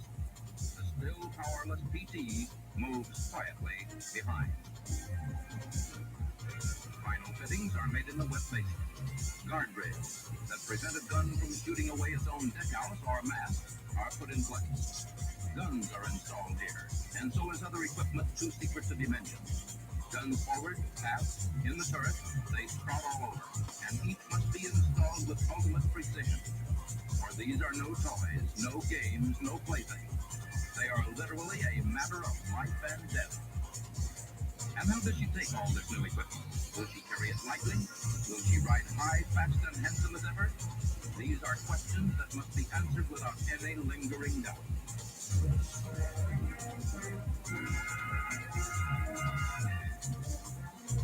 But the time has come when the engines will sound alarm, alternately muttering and roaring their response to a throttle shoved forward with the heel of a hand. The first trial is to be run. They're ready to prove that she can do the main and simple things for which she has been built. She'll handle in the water, she'll run fast and run slow.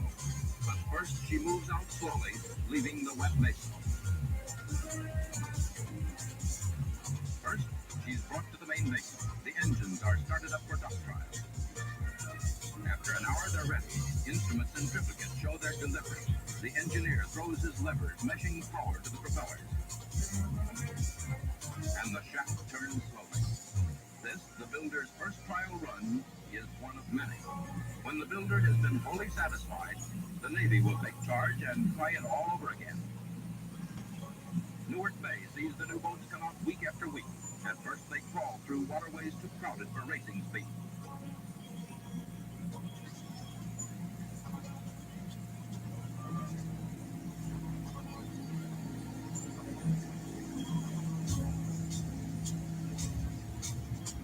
And now they change their pace.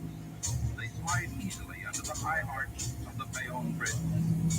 After crossing New York Harbor, they speed up the East River. All well below. Shove the throttles a little more. Swing around that bar. That's the Hellgate Bridge we just passed. And out in Long Island Sound, she begins to run, warming up for the measured mile. Her speed is lost. With stopwatches, calculations are made.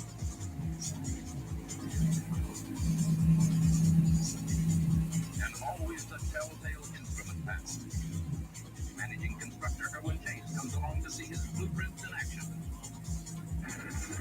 Armament needs testing too. Keep that airplane high. Or maybe there's a submarine astern. Those shots are only testing, but they could mean business. They call them sea hornets, devil boats, and green dragons. They can turn on a dime, lean into a curve, or jump the waves like a jackrabbit. Their best work is done at night, so there's not much photographic record of their world-famous exploit. These are the babies Commander Buckley used to carry MacArthur out of the Philippines. They fought out of Tulagi, at Guadalcanal, at Sicily and Salerno, on the shores of New Guinea and the dirty weather of the Aleutian, and they helped guard the Panama Canal. They fought E-boats and were out in front of the invasion. They came back to the Philippines at Leyte. There's a little PT boat with a load of dynamite on either shoulder, and they'll tackle anything that floats. They represent the newest combat weapons produced by this war, and they have been expertly used by our neighbors. The story of the PTs would be incomplete without a well-deserved tribute to the brave men who fight them. Like every man of war, the PTs were made for only one purpose: to meet the enemy and destroy him wherever he can be found, be it on or under the sea, on the land, or in the air. The PT men have done just that, from barge to battleship, submarine to airplane. The PT men have acquitted themselves with honor, reflecting the highest credit upon the United States Naval Service.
Nelle soffiate super cambio che la di stuffize senza divetto le collezioni Capolino Mercedes e mezzo Musino di Frank e la vara di Vai, di qualità.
Das hier sind Zahnstocher mit Geschmack und die werden immer beliebter, auch bei euch da draussen. Seit dem August von letztes Jahr haben sich die Verkäufe von so Zahnstocher mit Geschmack bei Galaxus versechsfacht. Laut Hersteller und InfluencerInnen sind die kleinen spitzigen Hölzchen nämlich nicht nur äußerst nützlich, sondern auch stylisch.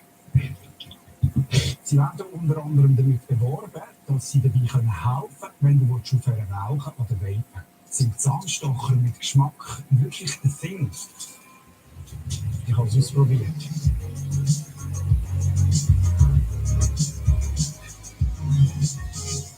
Weißt du? Getestet habe ich Zahnstocher vom Zuckerbrand Zunder, was es seit bald 10 Jahren gibt. Und zwar die Aromen Mint, Tropic und Zimt.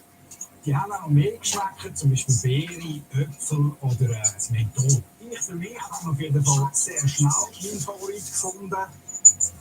Definitiv Zimt. Also einerseits wie... Ja.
The Seminole shot was conducted on May 14, 1956 on the Bikini Atoll in the Pacific Ocean.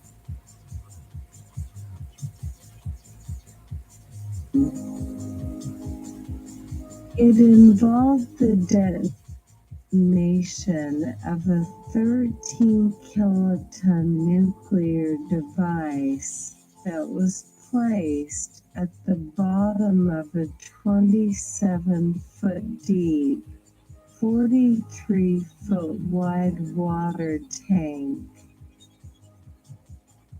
The tank was constructed by drilling a borehole into the coral and rock of the atoll and lining it with concrete. The purpose of the Seminole shot was to test the feasibility of underground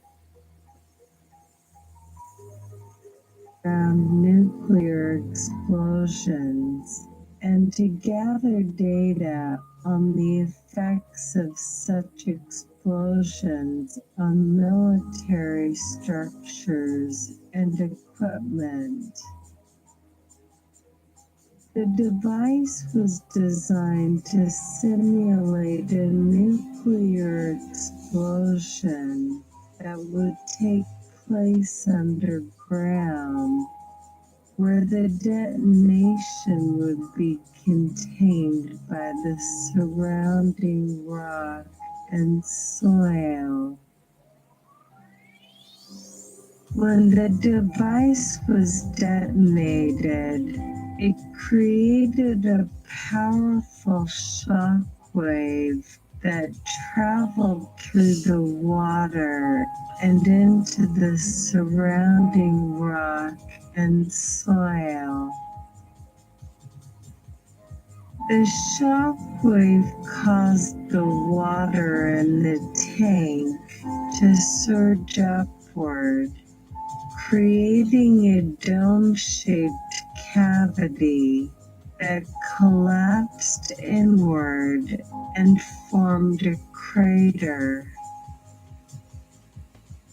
The resulting crater was 660 feet long and 32 feet wide, with a depth of 30 feet.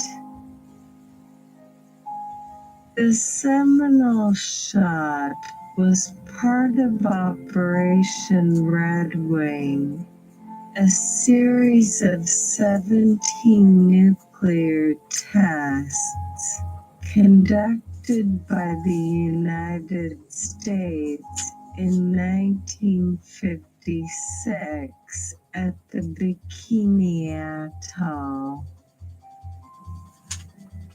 The tests were designed to test new designs for nuclear weapons and to gather data on the effects of nuclear blasts on structures, equipment, and living organisms. The tests had significant health and environmental consequences as they released large amounts of radioactive particles into the atmosphere and nearby waters, leading to increased rates of cancer and other health problems in nearby populations.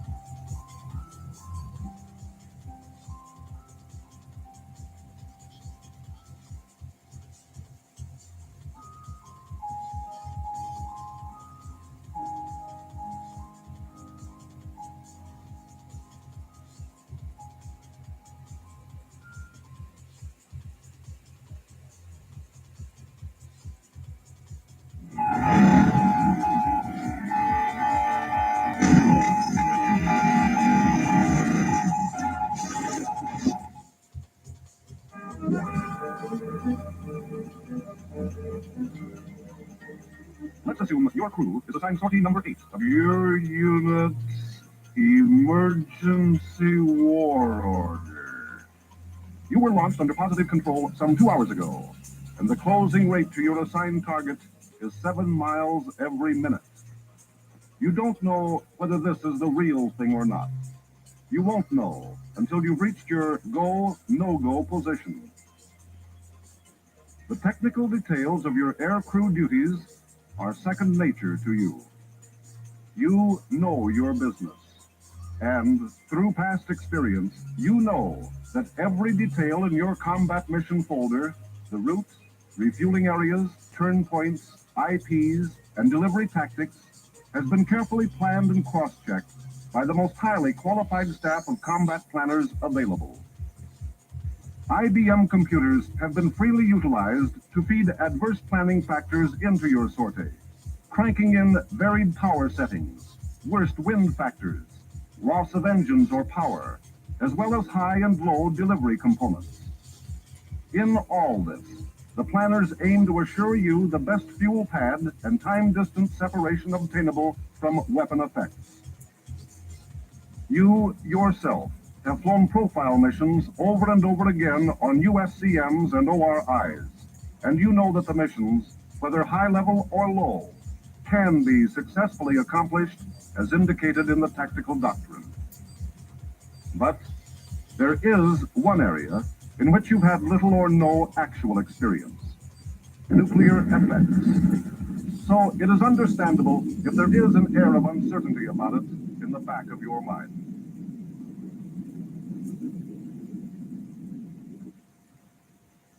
In reality, an abundance of experience on nuclear effects has been accumulated over the past 14 years. Hundreds of men have flown nuclear test missions in conjunction with detonations of high yield and low, both in the Pacific and Nevada test operations. This experience has been funneled to your combat mission planners, so that your route beyond the H-hour control line, commonly referred to as the HHCL, can be planned with maximum safety.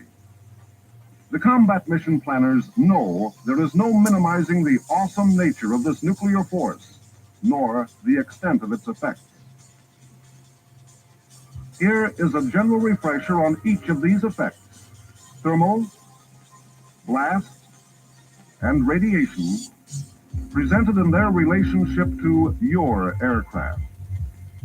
Thermal, the light and heat hazard, radiates from the detonation in two phases. The first phase is instantaneous, comprising only 1% of the total thermal effect. Yet, it is this phase of the pulse, occurring quicker than the normal blink reflex of the human eye, which is responsible for flash blindness. You must be about 80 nautical miles away to avoid even minor flash blindness when looking directly at the detonation. However, your thermal curtains keep out all but a minor portion of the light. The second phase of the thermal pulse is long and cumulative, with the heat energy building up on the aircraft like a hand held too long above a match.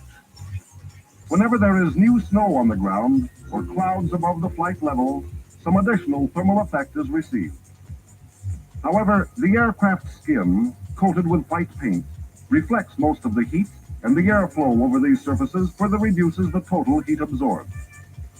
Also, the thermal curtains can withstand tremendous heat, almost twice the amount anticipated. After the thermal hot foot has passed, the shock wave arrives with its twofold effect of overpressure and gust. Overpressure, the sharp increase in pressure, consists of successive positive and negative phases which produce a wraparound crushing action. Overpressure is the dominating effect at low altitude, with the vulnerable structural parts of the aircraft being the bomb bay doors, radomes, and access panels. Gust is usually the dominating effect at high and medium altitudes. Gust loading, similar to atmospheric turbulence, gives your aircraft a sharp jolt as it builds up on the lifting surfaces of the wing and horizontal stabilizers.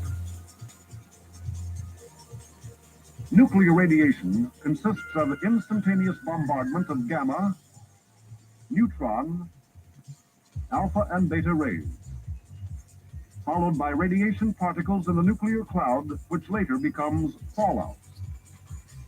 Instantaneous radiation can be dismissed because of your distance from the bursts. Fallout is a ground problem.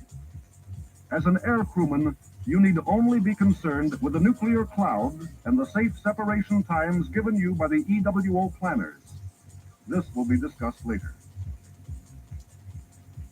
In concluding this general rundown on nuclear effects, here is a representative chart showing the limiting envelopes of radiation and thermal compared to those of overpressure and gust.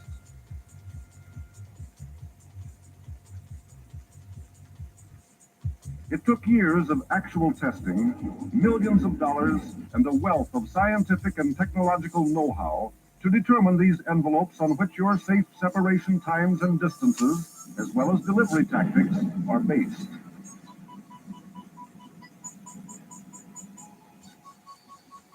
Shortly after the Hiroshima and Nagasaki results expanded concepts of warfare into atomic dimensions, men from the armed services, the Atomic Energy Commission, and scores of scientific laboratories began trooping out to the Marshall Islands in the Central Pacific and to the desert wastes of Nevada for periodic nuclear weapon tests and weapon effects operations.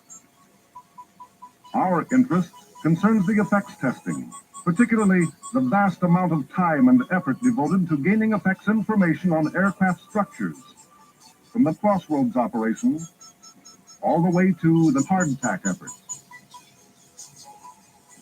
On Crossroads, a modest beginning was made when the Navy placed instrumented aircraft and separate components aboard its test ships in Bikini Lagoon.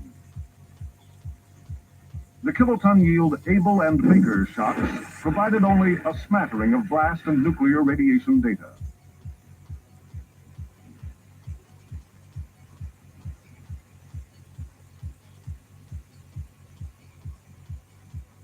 (1950) Operation Greenhouse, Eniwetok Atoll. Besides instrumented aircraft components set out on the islands in the vicinity of several kiloton size bursts, instrumented drones skirted the burst area to gather blast and thermal data. While preparations were made for the next test operation, the Massachusetts Institute of Technology utilized the Crossroads and Greenhouse findings to begin developing the concept on which the current SAC effects doctrine is based. 1952, Operation Ivy, Eniwetok Atoll. The first thermonuclear detonation, known as the Mike shot, was achieved. Mike was a liquid fuel experiment, but its success proved out the fusion principle, paving the way for the equally successful dry material version, patterned for more practical weapon utilization. On Ivy, instrumented B-47 aircraft were sent aloft to be tested at 50% of thermal design. B-36s were tested for both thermal and gust loads, also at approximately 50% of design. 1953, Operation Upshot Knothole, Nevada, again featured kiloton yield bursts. In addition to B-36 and B-50 aerial testing, ground tests were conducted on aircraft of several types, exposing them in various orientations to surface and air bursts at graduated overpressure levels, many beyond the breaking point.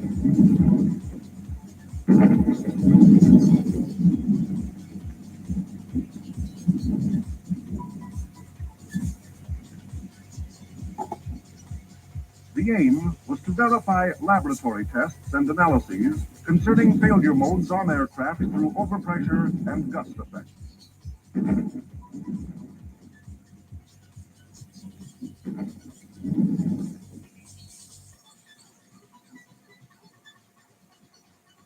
(1954) Operation Castle, Marshall Islands, involved aerial participation in megaton-size events by B-47 and B-36. These aircraft, like those in all operations, were extensively instrumented by the Wright Air Development Center. For the B-47 test aircraft, interest centered on the effects of radiant heat on the aluminum skin of the aileron.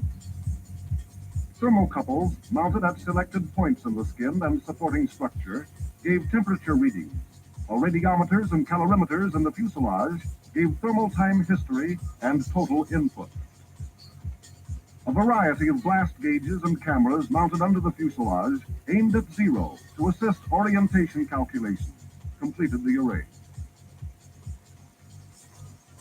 On 5 successive pre-dawn shots, the B-47 flight pattern at 35,000 feet was selected to position the aircraft where its aileron skin would receive the maximum allowable temperature rise to 370 degrees. In all instances, the maximum skin temperature rise was substantially lower than predicted.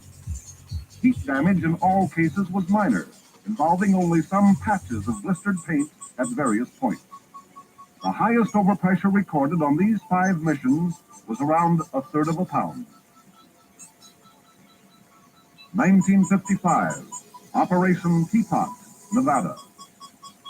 Teapot's most ambitious aircraft structures test involved 3 F-80 drones to investigate lethal blast effects at shock arrival time from a 22 kiloton tower shot.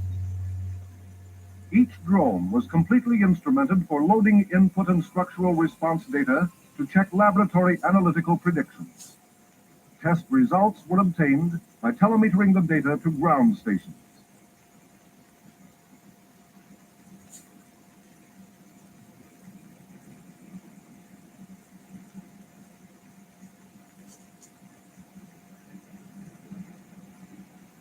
The aircraft were positioned directly overhead at altitudes of 3,800, 4,300, and 5,100 feet.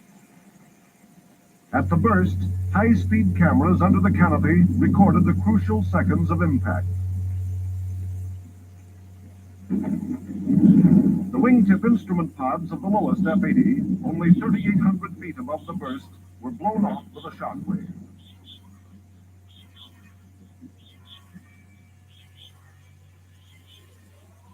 As this drone was being shepherded back to a landing, radio control was lost and it crashed. The other two drones suffered relatively minor damage. The middle drone was brought in without incident, while the top aircraft's nose wheel collapsed after landing, resulting in the drone's pileup at the end of the runway. The results of the F-80 test had important application to in-flight blast response for all types of aircraft. Also on Teapot, this array of vertical stabilizers placed close to the burst provided information on structural response under gust loading.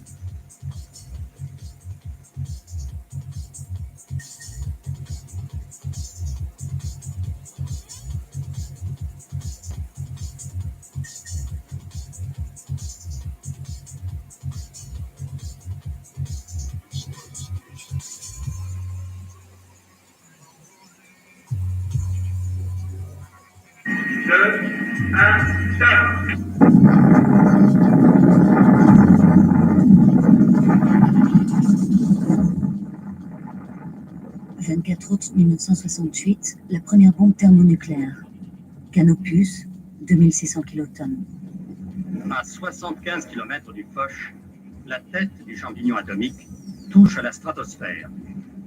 Le tir atmosphérique français le plus puissant.1967年6月17日上午8时20分，我国第一颗氢弹爆炸成功了。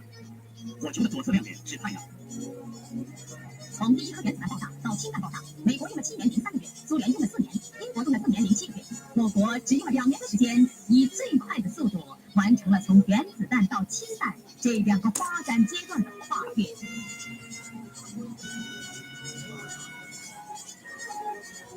现在人们已经知道，美国1952年爆炸的是一个65吨重、3层楼房高的氢弹装置。苏联1953年爆炸的第一颗氢弹能用飞机空投，但爆炸威力只有40万吨。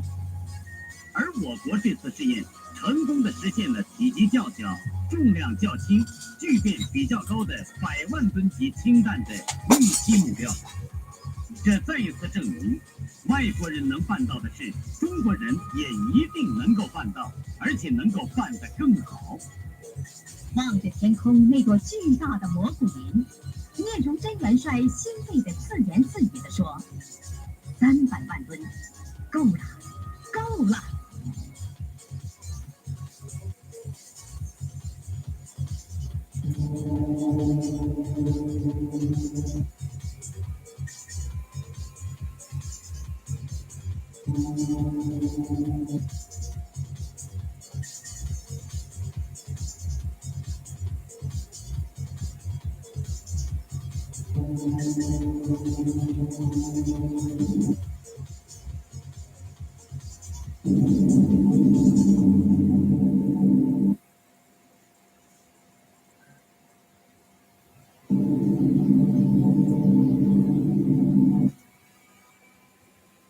Bridge over the River Uri near the town of Orenburg, is typically divided by September Rising, Vasily Babayov, and Dan Skvortsov were privates in unit of the Red Army station nearby.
Fastfood ist out. Ist jetzt schneller, gesünder und günstiger mit Löwenanteil. 24 Bio-Mahlzeiten für gerade mal 3,58 € pro Portion. Ja, du hast keine Zeit, aber ganz ehrlich, ständig Pizza bestellen geht auch nicht. Was du brauchst, sind leckere Gerichte mit Top-Nährwerten, die jederzeit verfügbar, reich an Protein und schnell verzehrfertig sind. Und, Überraschung, genau das bekommst du bei Löwenanteil. Es ist sogar noch simpler, als du denkst. Du wärmst die Hälfte eines Gerichts einfach für 2.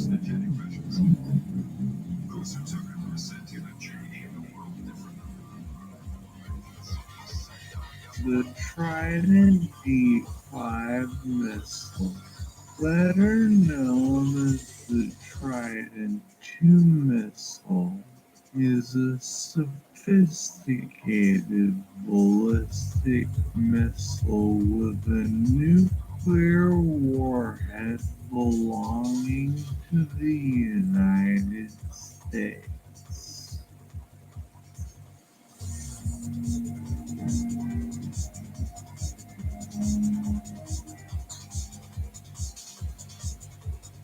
This missile is launched from a submarine, or what is often called the SLBM. The submarines that are mainly used are nuclear-powered submarines like those of the U.S., which are strategic mobile weapon platforms whose presence is very difficult to detect, so that they have their own fear for the opposing party. According to Lockheed Martin, the Trident II is the last generation of submarine-launched ballistic missiles belonging to the U.S. Navy. It has been in operational service in the U.S. Navy since 1990 and is still active today. Manufactured by the leading U.S. The success of the trial mission, when viewed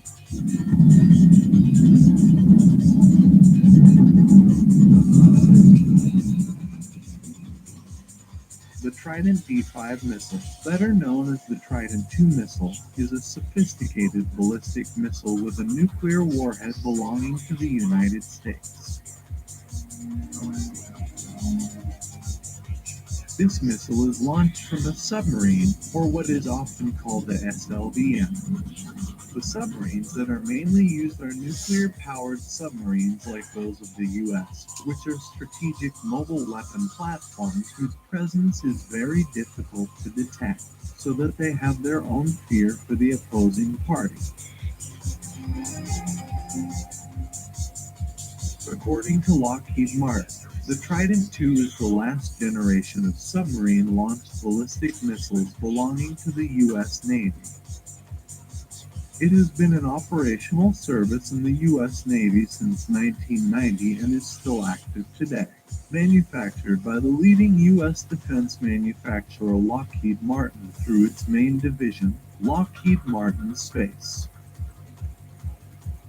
The name of the missile is taken from the name of the trident spear weapon belonging to the mythological figure of the ruler of the seas, the god Neptune in ancient Roman mythology or Poseidon in ancient Greek mythology. So, do you want to know more about this Trident II ballistic missile? Check out the following 5 facts.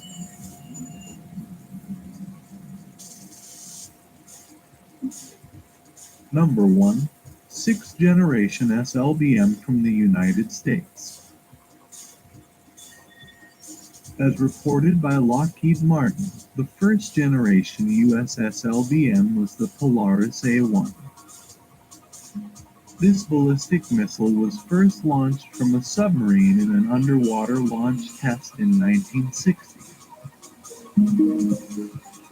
Its success made the U.S. Navy continue to develop its technology until the next generation of Polaris A2 and Polaris A3 were born, of course with more sophisticated capabilities than the previous generation. However, this generation of Polaris missiles was retired in 1979.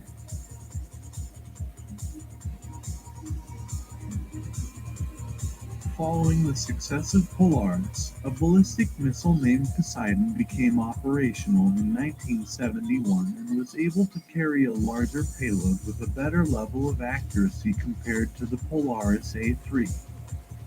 Then came the Trident I ballistic missile as the 5th generation in 1979.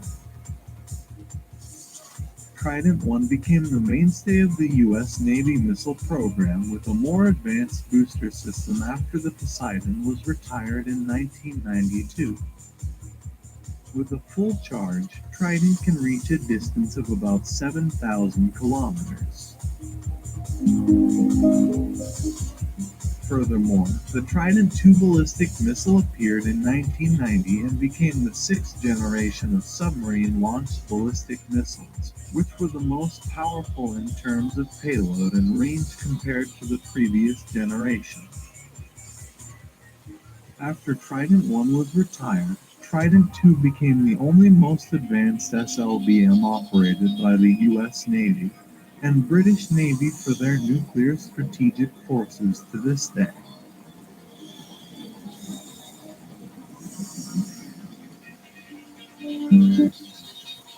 Number 2. Capable of carrying multiple nuclear warheads. Modern ballistic missiles such as the Trident II are designed to be able to reach very far areas of up to more than 7,500 kilometers and are capable of carrying more than one nuclear warhead per missile. According to Global Security, W-88 is one of the nuclear warheads designed to be carried by the Trident II ballistic missile, and is the most advanced strategic thermonuclear warhead owned by the U.S. military. Each Trident II missile is capable of carrying up to 8 W-88 nuclear warheads, which have different targets. As additional information, a W-88 warhead has a power of about 475 kilotons, far more powerful than the explosions of the atomic bombs on the cities of Hiroshima and Nagasaki in 1945. For comparison, as reported by World Nuclear, the explosion of the atomic bombs in the city of Hiroshima had a strength of about 16 kilotons, and in the city of Nagasaki, it had a strength of about 21 kilotons. It's hard to imagine the devastation that can occur when this Trident II ballistic missile is launched and deployed, but hopefully that never happens.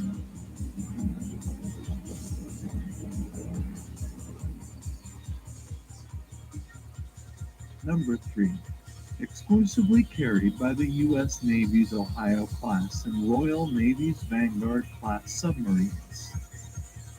The Trident II ballistic missile is a strategic weapon operated by the U.S. Navy and its close ally, the Royal Navy. Hast du 3 bis 16 Minuten Zeit am Tag? dann kann ich hier an dieser Stelle das wohl meiner Meinung nach effektivste und beste Geschäftsmodell in 2004. In the U.S. Navy, the Trident II missile is carried by 14 nuclear-powered submarines of the Ohio class, which are the largest submarines in the U.S. Navy. Some of the famous U.S. Navy submarine names from the Ohio class include USS Alabama, USS Nevada, USS Pennsylvania, and USS Nebraska. Each Ohio-class submarine is capable of carrying 24 Trident II missiles, and the 14 submarines carry half the strategic strength of the U.S. military's thermonuclear warheads. Because of the nuclear power they carry, these submarines are often nicknamed the Doomsday Machine.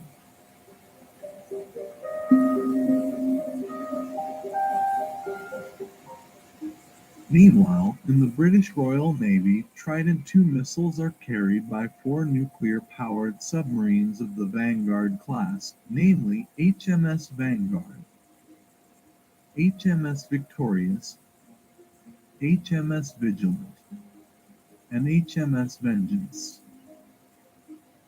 Each Vanguard-class submarine is capable of carrying 16 Trident II missiles.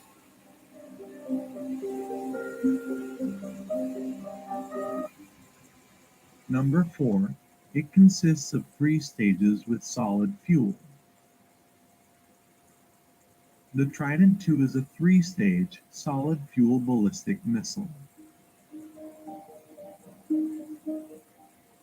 Starting from inside the submarine's launch tube, Trident II is launched with gas pressure, and when it reaches the surface of the water, the missile will enter the boost phase using a rocket motor at levels 1, 2, and 3 until it reaches a high layer of the atmosphere. The rocket motors in each stage separate from the warheads when the propulsion fuel runs out. Following the separation of the rocket motor at level 3, with the help of gravity, the warhead in the re-entry vehicle will re-enter the atmosphere and head for its target at speeds of up to 29,000 kilometers per hour.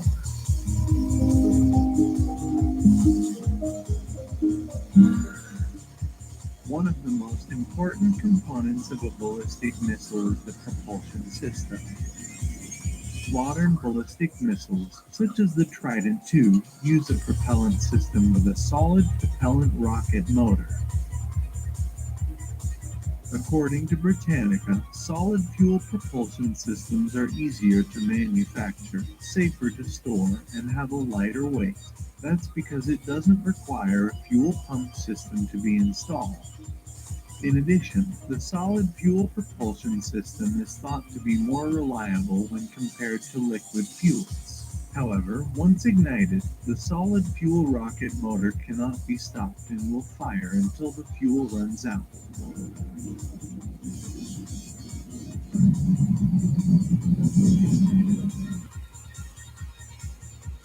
Number 5 has been successfully fired in more than 100 testing times. According to Lockheed Martin, the Trident II ballistic missile has had approximately 188 successful test launches since its design was finalized in 1989. The record of successful test launches is unmatched by any other ballistic missile, or by the launch of a space probe.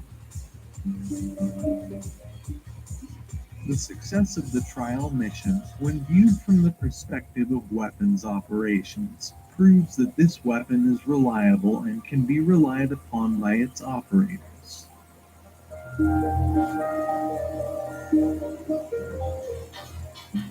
Yeah, so if we look at the enormity of the effects of nuclear weapons, it would be better if technological advances were used to create prosperity for common life rather than competing to create sophisticated weapons that could cause miserable potential wars. So, that's all for today. If you like this video, please press the like button and subscribe to this channel for more information. Thank you so much for watching.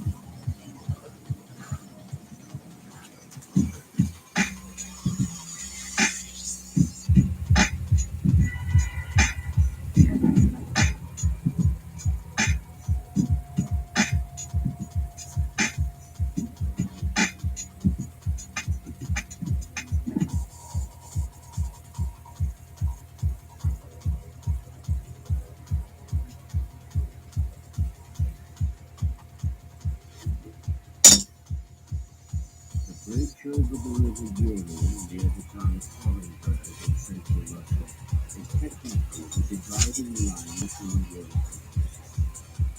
In September 1954, Vasily Kovalyov and Ivan Spitzer were privates in the unit of the Red Army stationed here.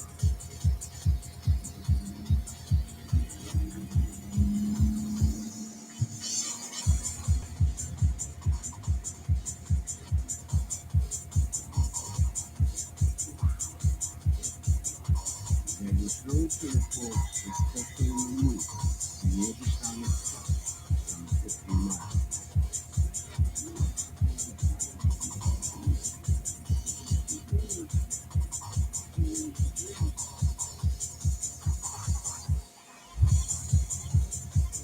Yes, of course, that's a very common thing. I was given a job organizing preparation. And particularly, for personnel, big business. And to check them around, because we had to carry out a very important government mission.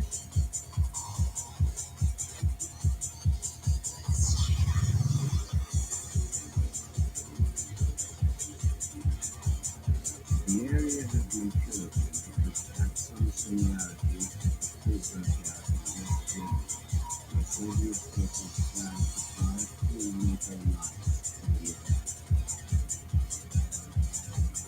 Everything that happened was secret to you.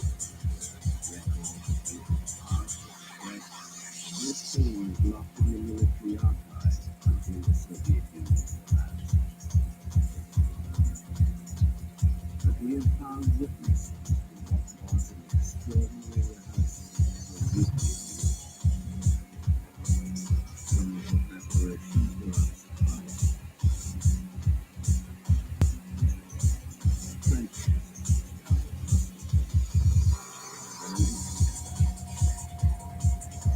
tanks, aircraft positions. Basic, organized, as they ground the battle.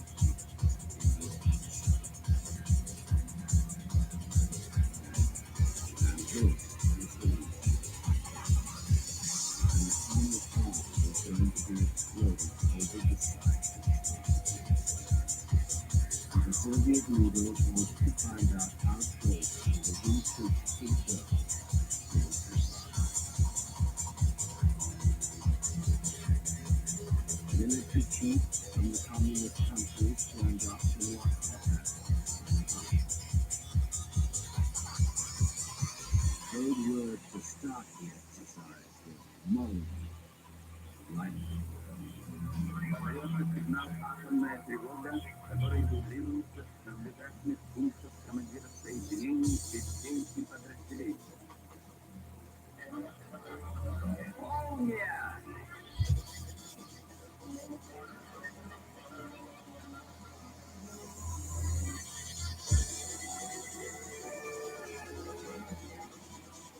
Молния! Молния!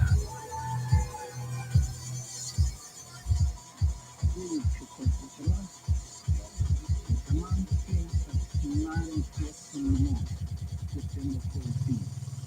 Enemy air attack and then atomic alert. That is an atomic attack. We took to the trenches and we took cover.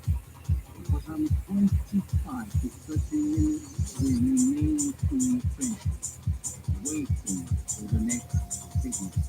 The initial signal.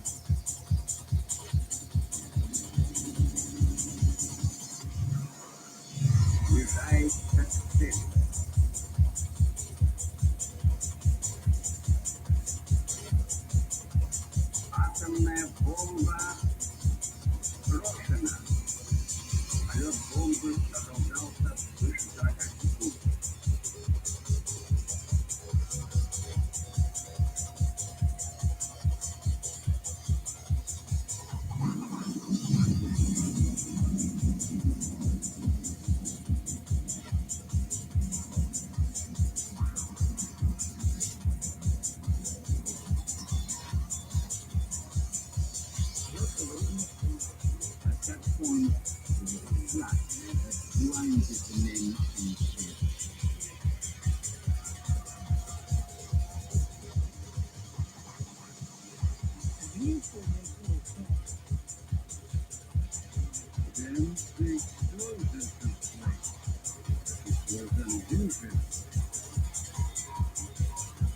Now I fought in the war, and I've seen explosions of conventional ammunition during the Second World War.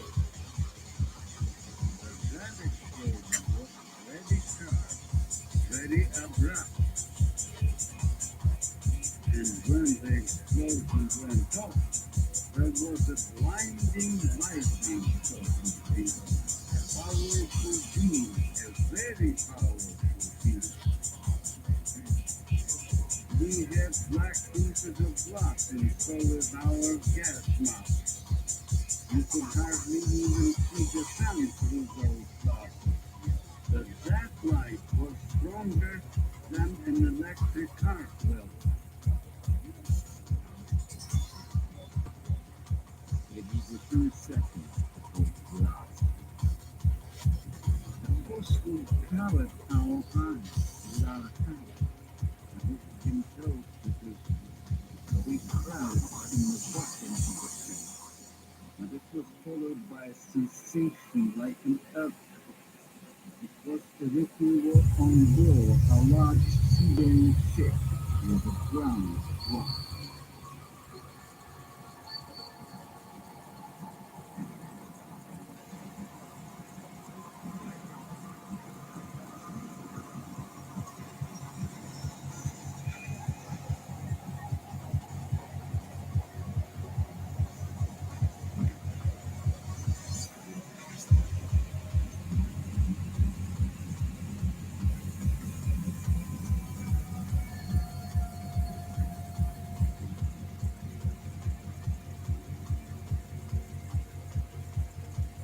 Some animals died instantly.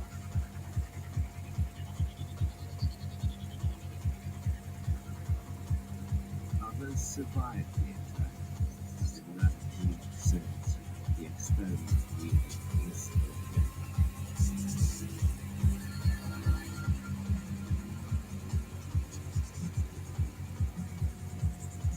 The cloud was still rising. 40,000 troops were ordered to start their mock battle under its deadly shadow.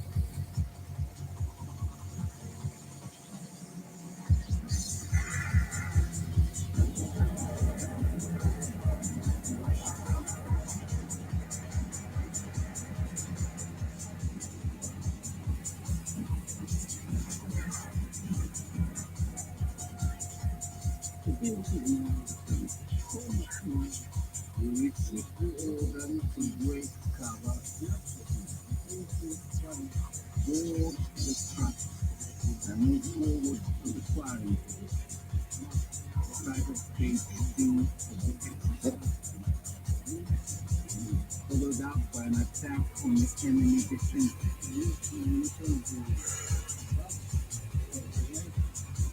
Moment we got out of the trenches, we saw a gigantic massive cloud rising in the distance.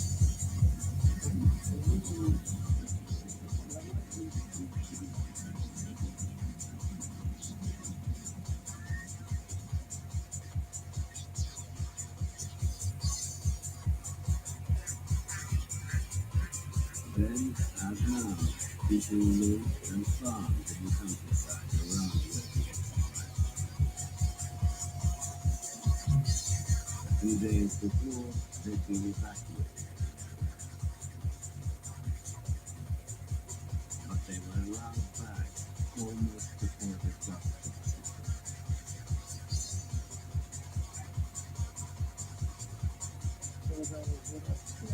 strikes 12. When we returned, the village was still burning. There was military equipment ablaze. The fire engines were putting the fires out. Bulldozers were working away. But they actually allowed us to eat everything right away. We've got cucumbers, tomatoes, melons in our vegetable garden. And when we got back, all this vegetable crop was ripened. The tomatoes and such, they were all red. And they said, go ahead, you can eat everything. It's not dangerous. Of course, we and the children began eating.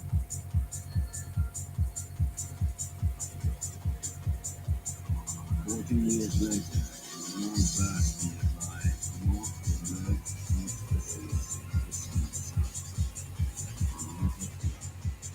Its light brilliance inherited a genetic code in the poisonous medicines.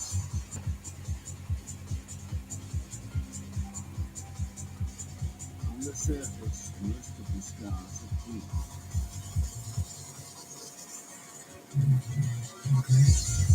Valio also has never been back to the epicenter before.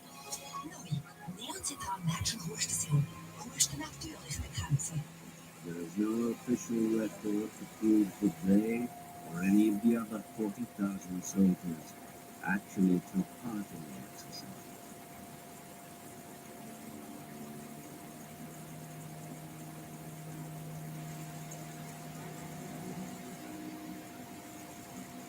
But at the local hospital in Kursk, the truth has been harder to obliterate. Despite opposition from his superiors, Dr. Nikolai Sidorov kept a record of how the local population fared.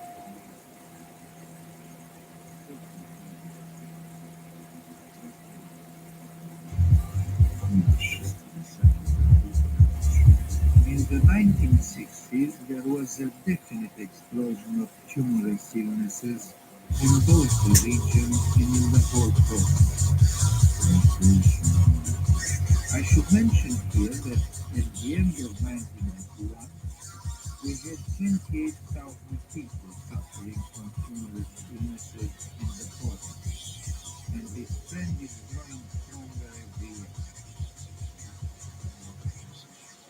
If we compare the statistics relating to 1950 with those for the current years, we will see that the number of cases has gone up 500%, and the mortality rate has gone up accordingly as a consequence.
1953 года.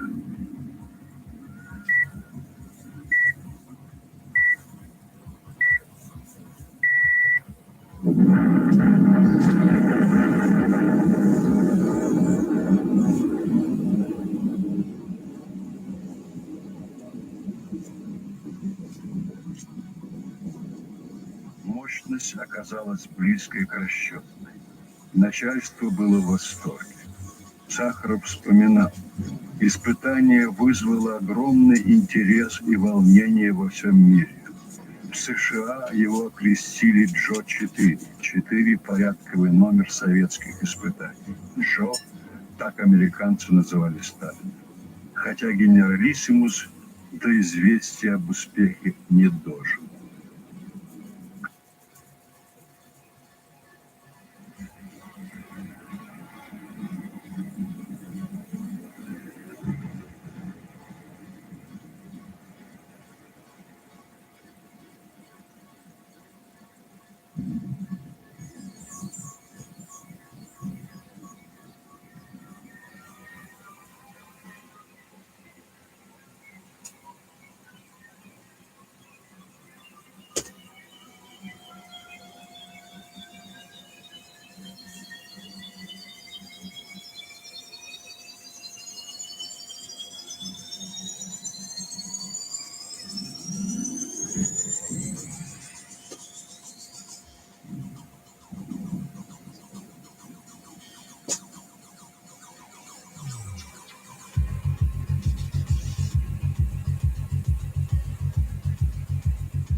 Die Poltrone Sofà Fit Superangebot mit Rabatt bis zu 65% auf die wertvolle Kollektion. Zapolino nur 689 Franken. Pianezzo nur 790 Franken. Lavara nur 990 Franken. Poltrone Sofà, solo divani di qualità.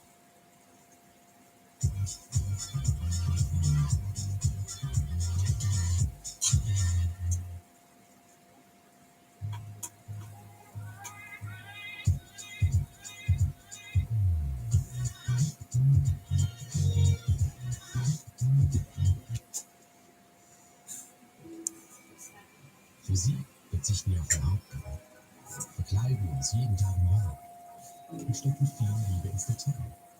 Klar, je nötig sie werden es Oberfläche, aber meistens achten wir auf ihre Inhalte. Für sie tragen wir immer bequeme Schuhe und schauen gemeinsam in die Zukunft.